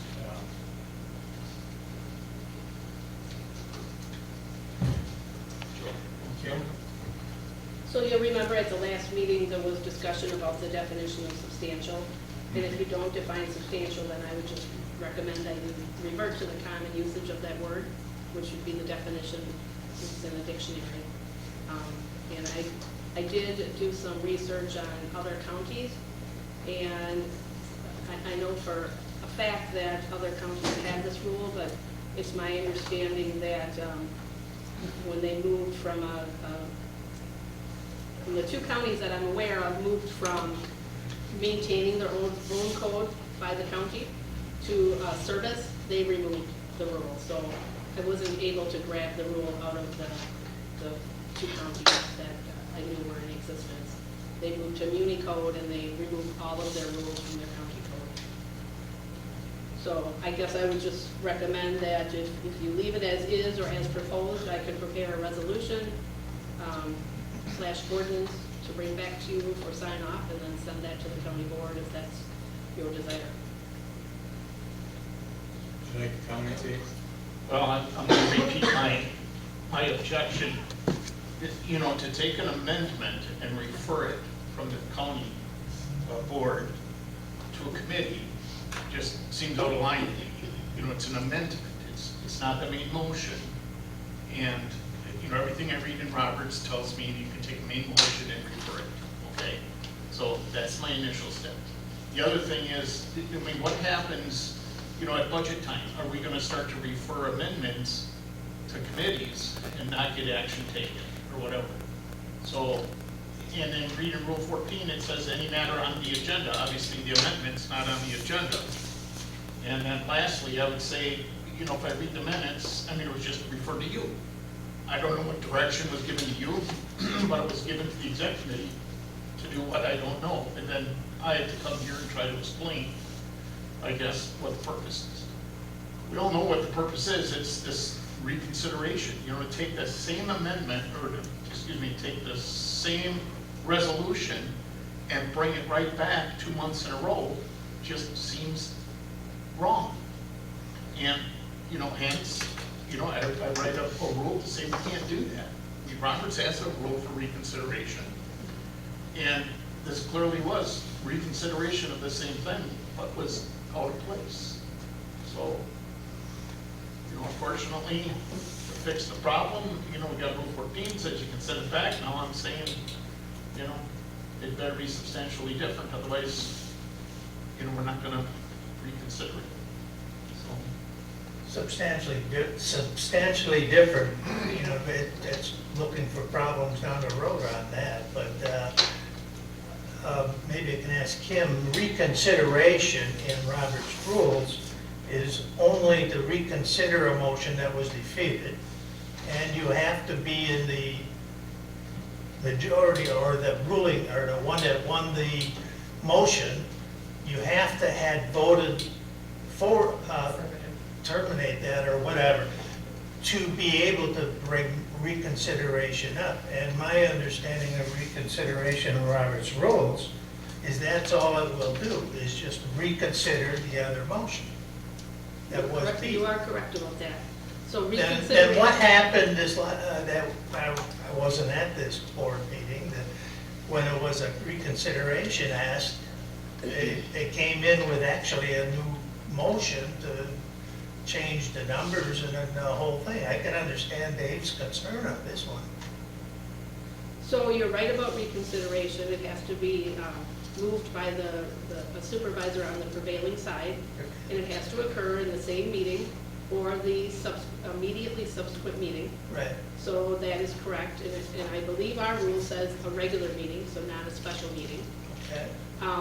So you're right about reconsideration. The debate that occurred at the county board was a debate about whether or not a new resolution was brought before it, not subject to reconsideration because it was a new and different resolution. That was the debate before the county board. So they didn't consider this one a reconsideration? Correct. It was more just another motion thrown at the same thing? A new resolution with a different dollar amount. And is that substantial?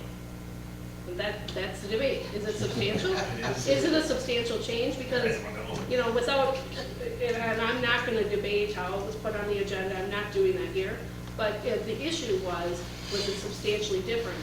And remember, it was a borrowing resolution, and what I said at that meeting, and I'll say it again here, and I think I said it at the last executive committee meeting, when you authorize the issuance of bonds, you're going to have the same language in that resolution, no matter what. It's language that we receive from bond counsel, it's language that's repeated, it's the same every time. What is different, and here's the debate, is the amount and the purpose of the authorization to issue the bond. So that was the debate at the county board meeting. It's my understanding that this rule is being advanced by Supervisor Gukenberger. I guess the question for you today on the agenda is whether you want this resolution, you want this rule to be put in the form of a resolution or an ordinance amendment, which I can do. And at the last meeting, the debate was over the word substantial. And if you're not going to define that in the rule, then we're just going to revert to the dictionary definition of it. I'd like to see it in, formal write-up. I don't like Rule 14. I think that, Rule 14 just leaves the problem, especially if you have an agenda item already there. I mean, the chair can always refer back to Rule 14 and send it back to committee. So, but I would like to see it in a formal write-up. Is that a motion to, Yes. do that? Yes. I actually wrote notes, I wasn't at that meeting either, so my notes are a little messy, but I wanted to get some feedback from those that had attended that meeting and what their key takeaways were. I wrote right away. Here, hang on just a second. Do we have a second? Second. Now we have a second. Go ahead.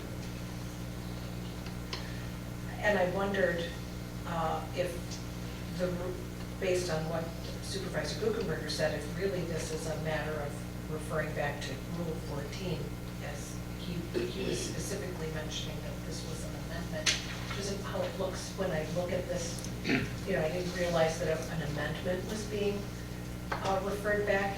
That seems questionable. So do you have any feedback on that, whether or not this is a Rule 14 issue?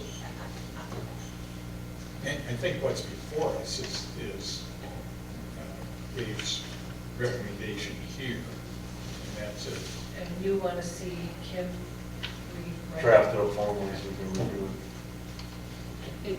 If you want to discuss at some point in the future a change to Rule 14, you certainly could do that.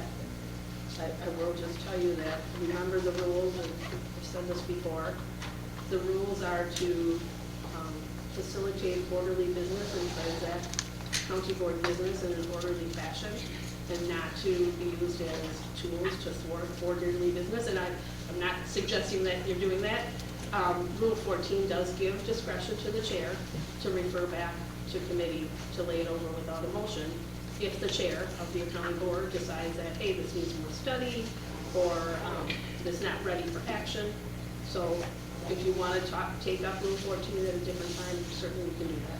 I guess I'm questioning, Kim, whether or not the way it was used is thwarting county business. If this is an amendment and it was not on the agenda, was that being misused as a way to thwart current business in front of us at the time? I was not there, so I can't weigh in on that, but. And I believe this is a separate item, so I think we can put Rule 14 on the agenda for a different time, but at this point, we need to discuss proposed Rule 45.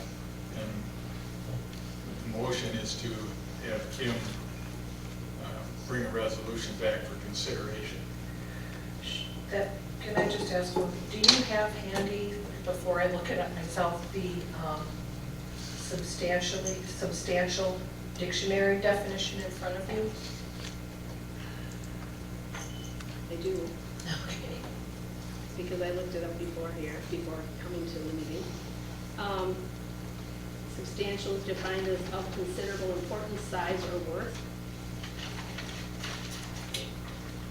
That is the Oxford definition. Definition of substantial in the Merriam-Webster, consisting of or relating to substance, not imaginary or illusory, important, essential. Okay. And it's more than significant. Okay. It's more than significant. Thank you. In terms of degrees, substantial is more than significant. Does that help you? I feel like it's even less clarified. Thank you. Final question for those that were at the meeting. Would you say that when the issue that brought this forward, would you say that the purpose of the resolution for the borrowing was the same, or was it different? Was the purpose the same or different? I think the purpose was the same, just the dollar amount. Okay, we have the motion on the floor to have Kim bring back a resolution to this effect. All in favor signify by aye. Aye. Opposed? That is carried. 13C, Supervisor Siegmann, committee meeting location. Yes, this has been something I've been looking to do for quite a while. As you notice, we have a camera here, and I don't know, does it make anybody uncomfortable at the front? It should. But there was a previous meeting where the camera was brought in, and the chairman of the committee and another committee member talking amongst themselves loud enough so that it could be heard, but making believe they were just private conversation. Comment was made of how annoying it was to have a camera in the room, and it was irritating, so irritating that going into the woods and shooting something would have made him feel better.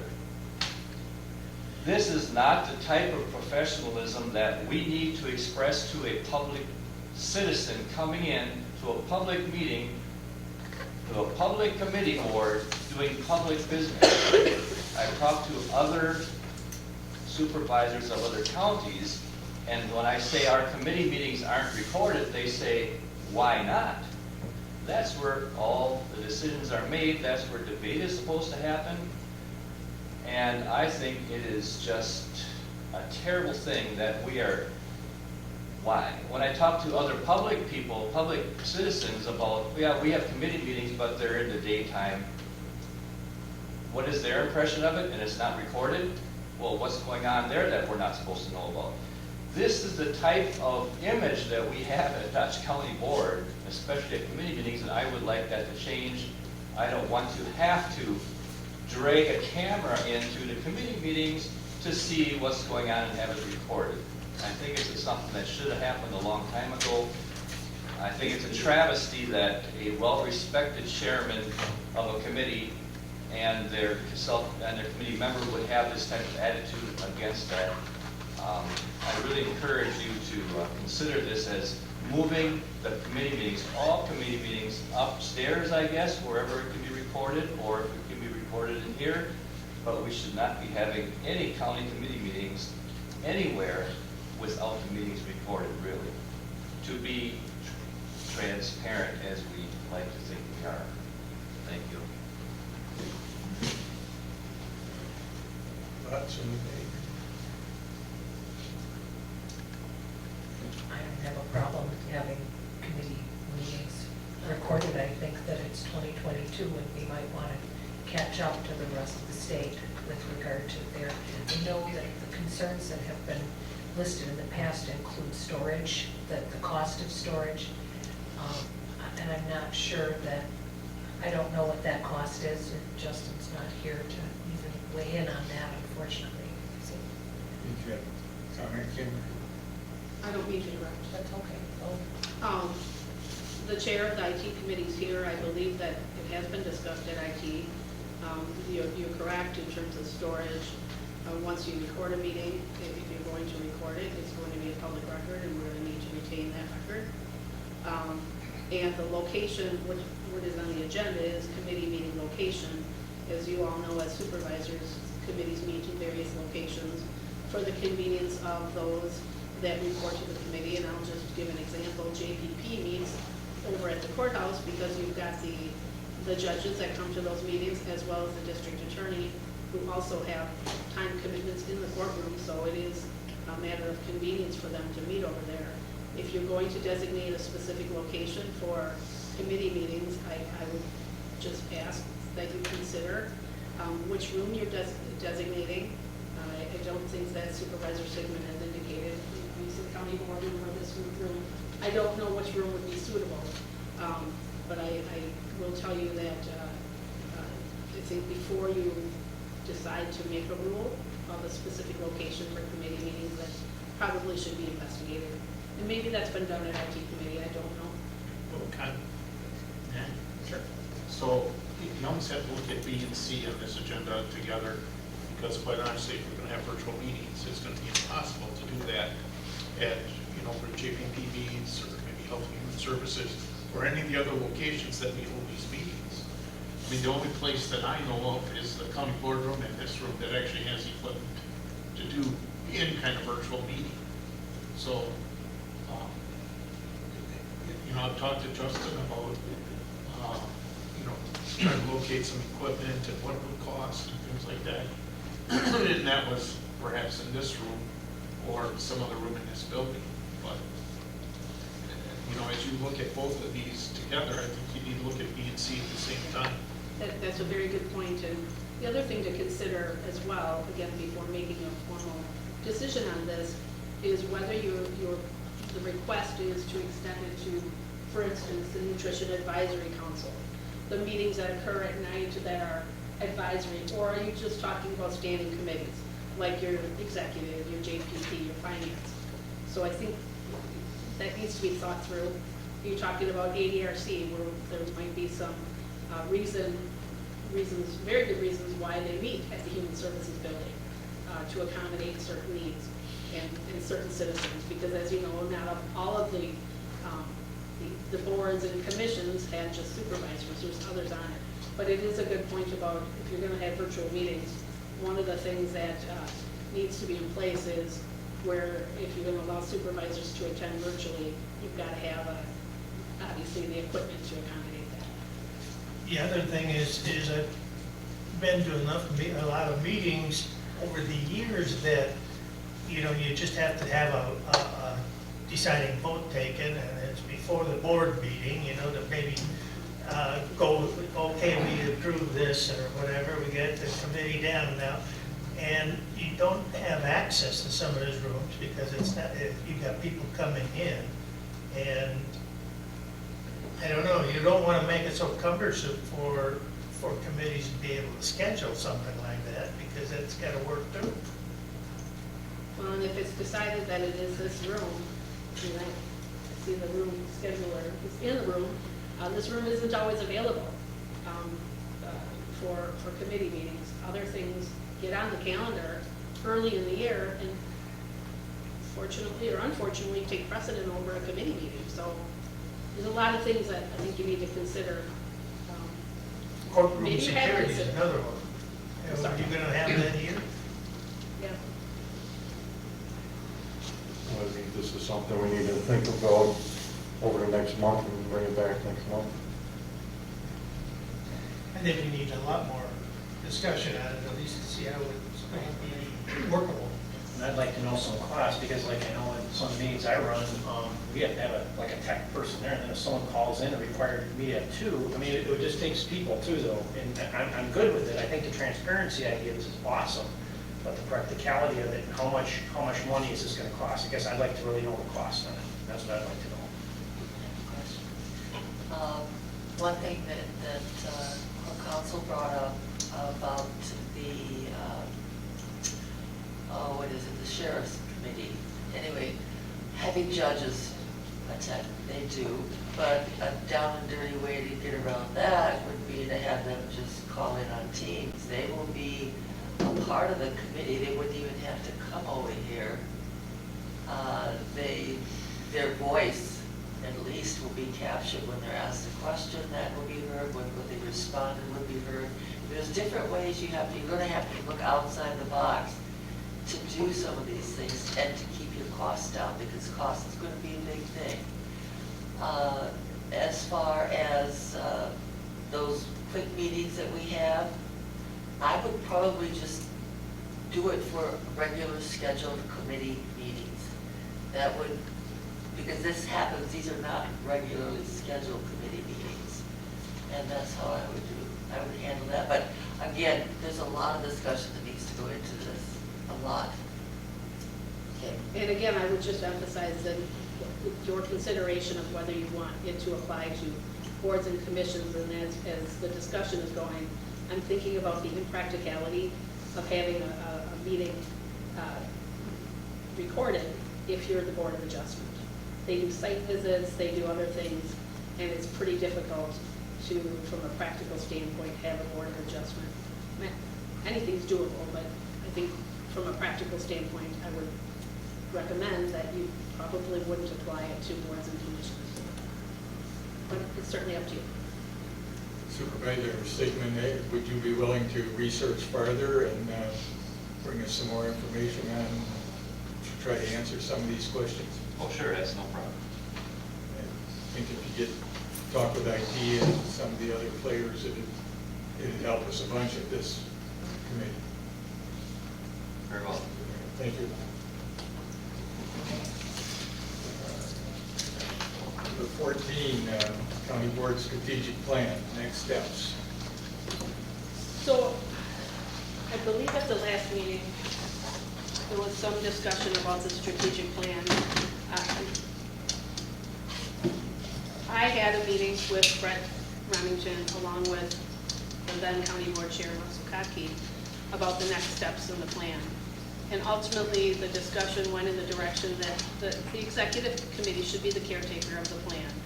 And what needs to be done as a next step would be first to have you, as executive committee, look at the plan that the county board meeting that resulted from the last strategic planning county board meeting, and bring back the draft plan to you to study. And then what needs to happen after that is the plan really needs to be polished and gone through in detail by the executive committee, I would recommend. And then some assignments need to be made in terms of the priorities that were included in the plan. Some assignments meaning who is going to marshal through, whether it be a department head or a committee, the decided upon priorities. And so the long story short here is, I think you either need a special executive committee to do that, or at an upcoming meeting, your regular meeting, if you had a light agenda, you would be willing to devote maybe an hour or longer at a regular executive committee to taking the next steps with the strategic plan. So I guess that's all I would say at this point. I can go through my notes from when I had that meeting with the facilitator. The plan is in good shape, but there are certain things that probably need second consideration about. Like the strategies definitely were developed. Your mission, your vision, and your values were done very well and clearly stated. But just to put the final touches on it, it probably takes the executive committee some investment of time into doing that. And then once that is done, then I would recommend that you take the plan to the county board for adoption at perhaps the June meeting or the July meeting. There isn't any hurry, but I'm really urging this committee, and I would urge the county board as well, and maybe I'll say that at my May 17th presentation, to take hold of this plan. This is your plan as a county board. Take stake in it. It's not set in stone, but it really does set the county board on a really good course. Again, you had a number of supervisors who regularly attended those meetings, and they did a great job. It's kind of, sometimes it was a little tense, and that's okay. You work through the issues, and you develop some really good plans.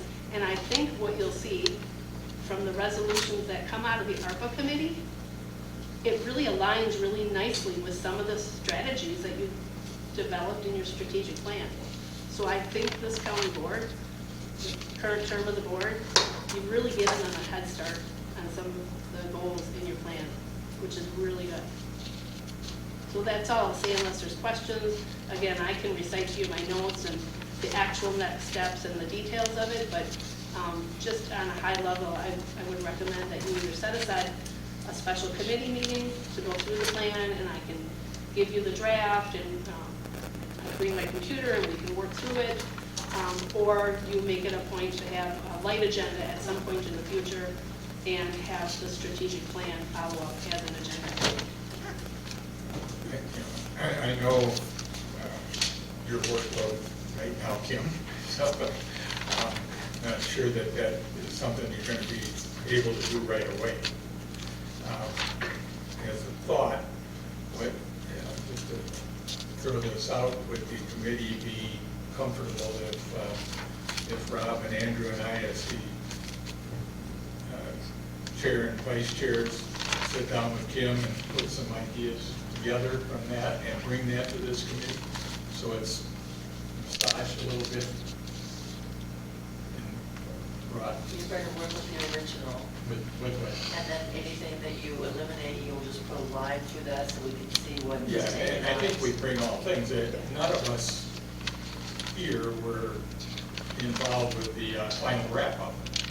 So I think I would bring some of us up to speed, then we could bring the whole committee up to speed. Or if you'd rather do it as a committee of the whole right away, I'm fine with that too. That's my preference, but understanding time, et cetera.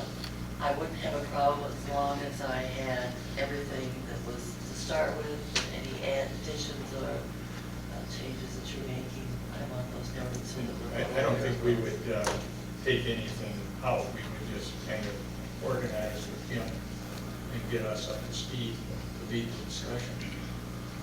The goal is not to eliminate anything. It really is to, No, I just. to shape, it wouldn't be elimination of anything. Covering all my bases here. Yep, I got it. Rob or Andrew, do you have any thoughts on that? I'm good either way. Me too. Okay.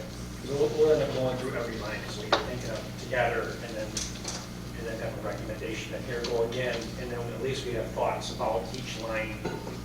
Is that your kind of thinking on this? Well, I'm just thinking to help Kim, Kim's got her note, will have her notes organized for us, but none of us have seen it, have seen the final discussion with Russell and Brett and Kim had, so. But if we want to just schedule a meeting of the whole to do it, I'm fine with that.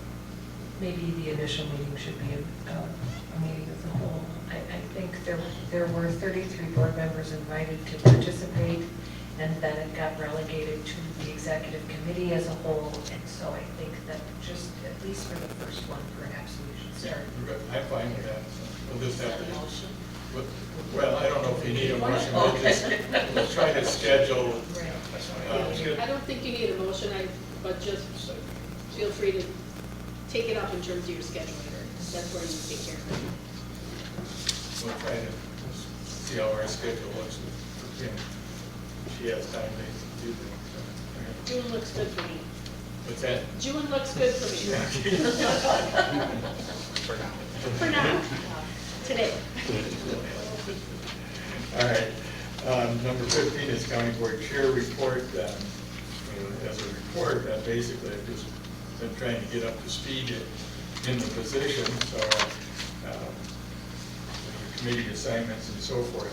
But one of the things I did want to talk about is expectations on the agenda from committee member reports. As you all know, I split us up, so we're on different committees, and not looking for an in-depth report from the committees you're on, just kind of a summary, so we're all have an idea of what's happening in the different committees that you're on. And I know there's only one committee I think that's met so far, and that is audit, but with the new committee, but we'll next month, if you could just have a short report on what transpired at each of your committees, the two committees that you're serving on.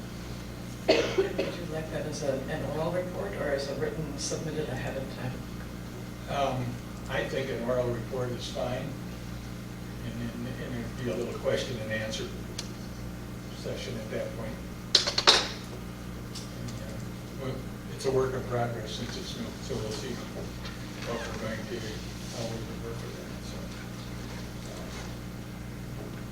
any questions on some of that? Committee member reports on county association meeting.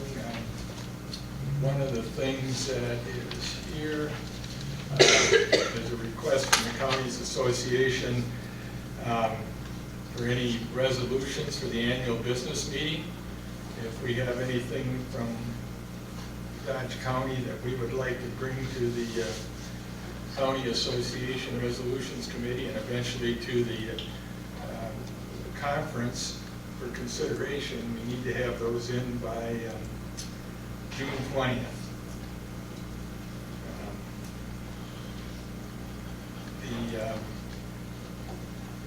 The resolutions need to be pertinent to statewide counties, not single issue things. It's got to affect more than just Dodge County. Chances are, if it affects us, it's affecting somebody else, and so the resolution would be pertinent. That's just bring forth. I think we should, Jim, maybe we should bring that up even at management council with the department heads if there are things that they believe that the board should know about going forward. So, just a heads up that that's coming up. So, other than that, the district meetings are going on this week. I think it started last week actually around the state. Ours is actually the last one. It's Friday in the Dells, and what will be happening, there's a report from Mark O'Connell as CEO of WCA. Kyle will be doing a legislative report, and there will be some information about the insurance arms of the association. And then the last thing on the agenda will be election of supervisors onto the WCA board. County board chairs are the voting representative of each county. There are 13 counties in our district, and we now will have, we had 3 before, but one of them was assigned to Dane County as a populous county. And now that Dane County has decided to drop out of the counties association, so there's 71 counties in the county association now. We are allocated for our district 3 board members, and 3 will be elected at that time. Currently, Marty Krieger from Sauk County and I were the 2 that were serving besides the Dane County person, so we will be up for re-election plus 1 more. So that is Friday. Any questions on any of that? All right, number 17, executive committee meeting dates and times. Are you comfortable? Here I had some requests. I have a request, at least just temporarily while I'm working through a new job opportunity, as well as this commuting back and forth from Naples. It's temporary, but could we meet maybe the second Monday rather than in the first week, because he didn't think the first Friday would work. Would that be okay? It's a temporary change. Our chairman didn't think the first Friday would be tenable, so I'm requesting that temporarily we could meet on the second Monday. Second month? Yeah. You're talking about the 13th? Well, not this month. Yeah, going forward, is it? Yeah, well, next month it would be the 13th. I Otherwise, haven't if even looked at that. the 6th is a Monday. Right. And the issue is, depending on finances, meeting dates too, which is normally Pretty cool. I guess 2 things. You get 2 things here with date and time. Yeah, I guess I would prefer later afternoon, but if otherwise, if you could start at 8 o'clock, it'd be better for my schedule. 8 o'clock would be better for you? Well, we tried that before. Karen had some So the issue is 8 o'clock, and it's not really an issue until all of a sudden I guess I'm gonna use finance for an example. They always started, or this committee, at 8 o'clock on Monday. And on Friday, Thursday night, Friday overnight, I don't know, but somehow something comes up and we can't amend the agenda if the meeting's at 8. So if you, 8:15 would be better. It was not an issue until recently. I don't Yeah, think. I mean, it used to meet at 8 o'clock all the time and not have issues. So I guess we just say, if you want to meet at 8, that's fine. If something comes up, we can't do it. We're not amending the agenda. Or you can't amend it if it's not the 24 hours. Oh, It's the problem. it's a 24-hour deadline. Correct. By statute. Which would be Friday. It would be Friday, if something must have, I don't know. Something came up 3 at one times we Friday. had this issue. All of a sudden we thought, well, then maybe we should meet at 8:30 in case something comes up. I mean, we can go back to 8 if something comes up and revisit the issue, you know, start it at 8 times. Because I would prefer 8 o'clock. I mean, yeah, you're the committee. 8:15, 8:30, 9:30, let's go. And our, part of our issue is, here is time frame now too, and so we need to, You're open. I would go for the afternoon. Afternoon? Any of that would work for me, so if the afternoon is better for Ron, I can make that work. Yeah, after 3.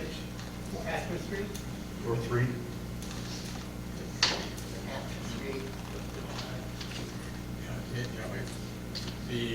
we are asking Chris to do minutes at this point, and if we were gonna do that, I think I'd like to start at 3, so we would be done By 5.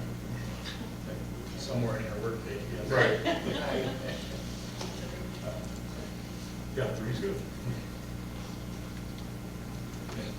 Karen or Kim, or Chris, and if you want to weigh in on that.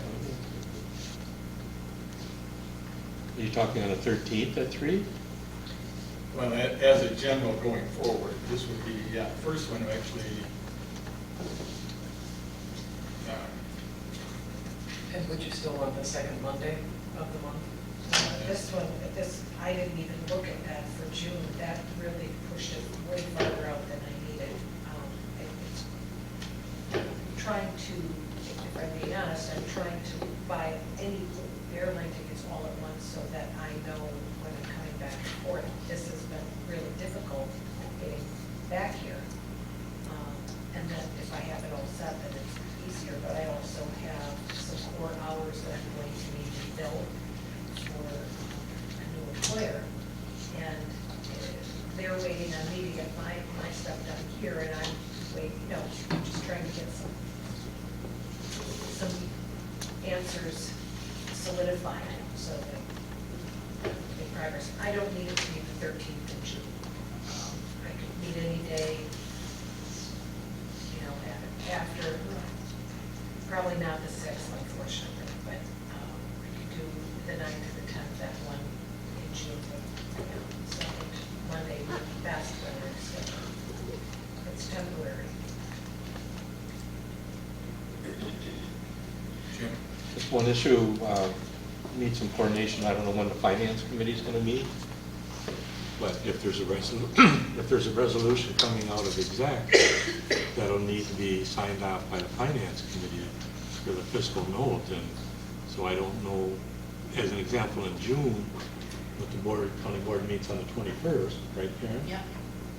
So the 13th is a Monday, and the 14th is the agenda would be finalized by noon on Tuesday, the 14th. And the finance committee somehow is going to have to meet to weigh in on the fiscal note.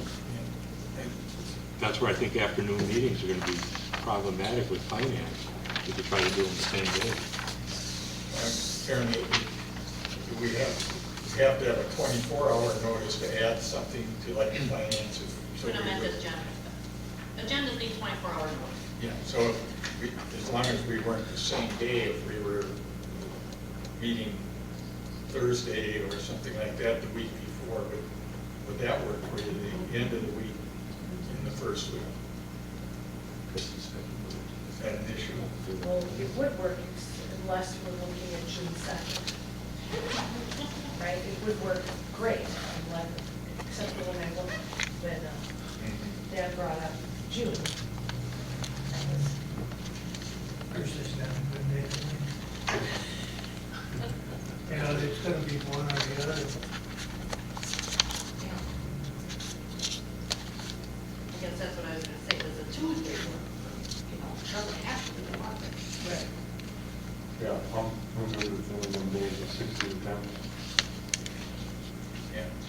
What I'd like to do is get us on a regular schedule rather than do it just change once today and then go on. Kira, would it work if we were to set a date for June and then in June set the date moving forward? set whatever you need for June, and then I will. Yeah, I think June is now. And by then you'll have a better idea of your schedule. So it's Tuesday, the 8th.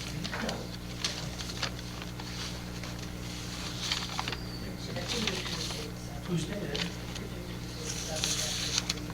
3 o'clock? Can you guys all make that? No. That's the only, I think that's the only thing I have an issue. The 7th, you get something on the calendar. Seventh, Wednesday the 8th. eighth, I can. Oh, Wednesday, yeah, Wednesday the 8th. 3 o'clock? No?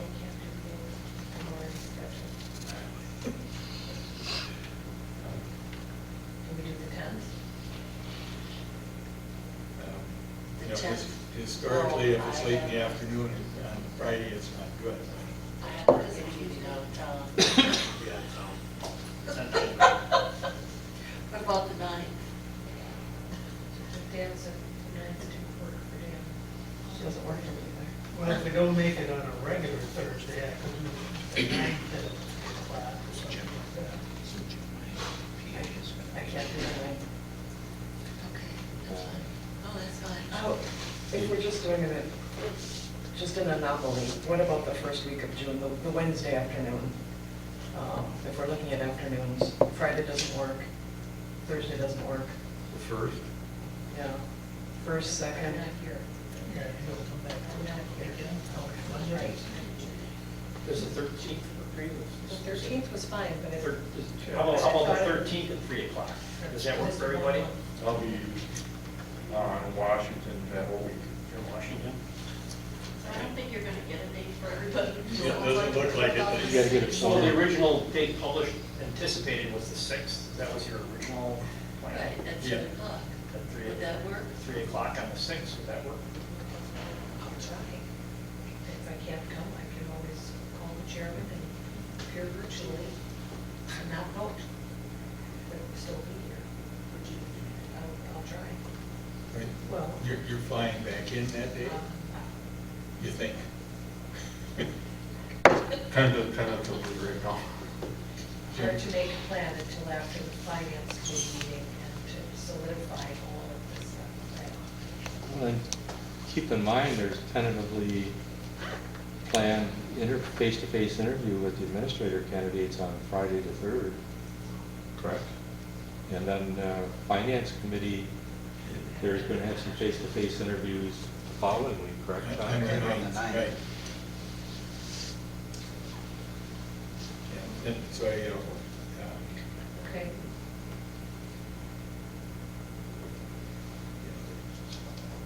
So what did we say?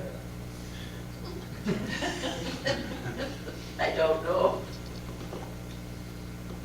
Jim, those face-to-face interviews are with the finance committee? no, they're with the exec committee. For the administrators, with the executive. Administrators, us. And And those then- dates are, Second, third, right? I believe so. Yeah, face-to-face with the exec, I believe, is Friday the 3rd.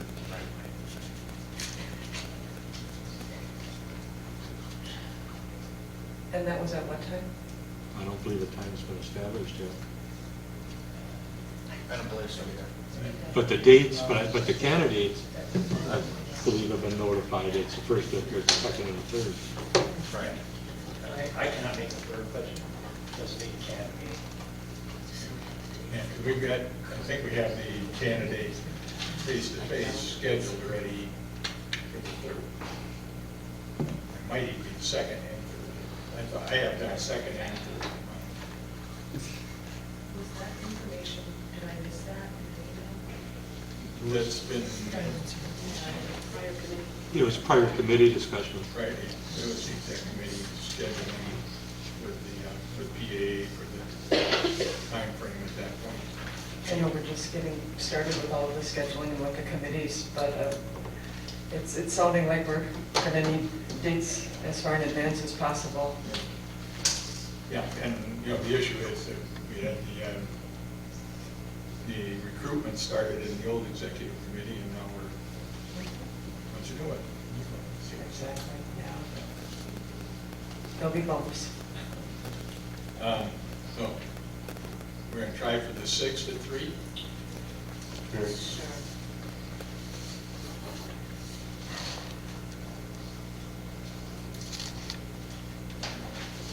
All right, future agenda items, I think we kind of add those as we went, so, anything else? Are we going to bring back Rule 14 at this special about Rule 14? That'll be a future agenda item at some point. With that, I'll entertain a motion to adjourn. Second by Tom. All in favor? Aye. Opposed? That's great. Thank you. And anybody, any supervisors that are here, if you could sign me. So the third should be put on the calendar? Yes. Yes. Yes.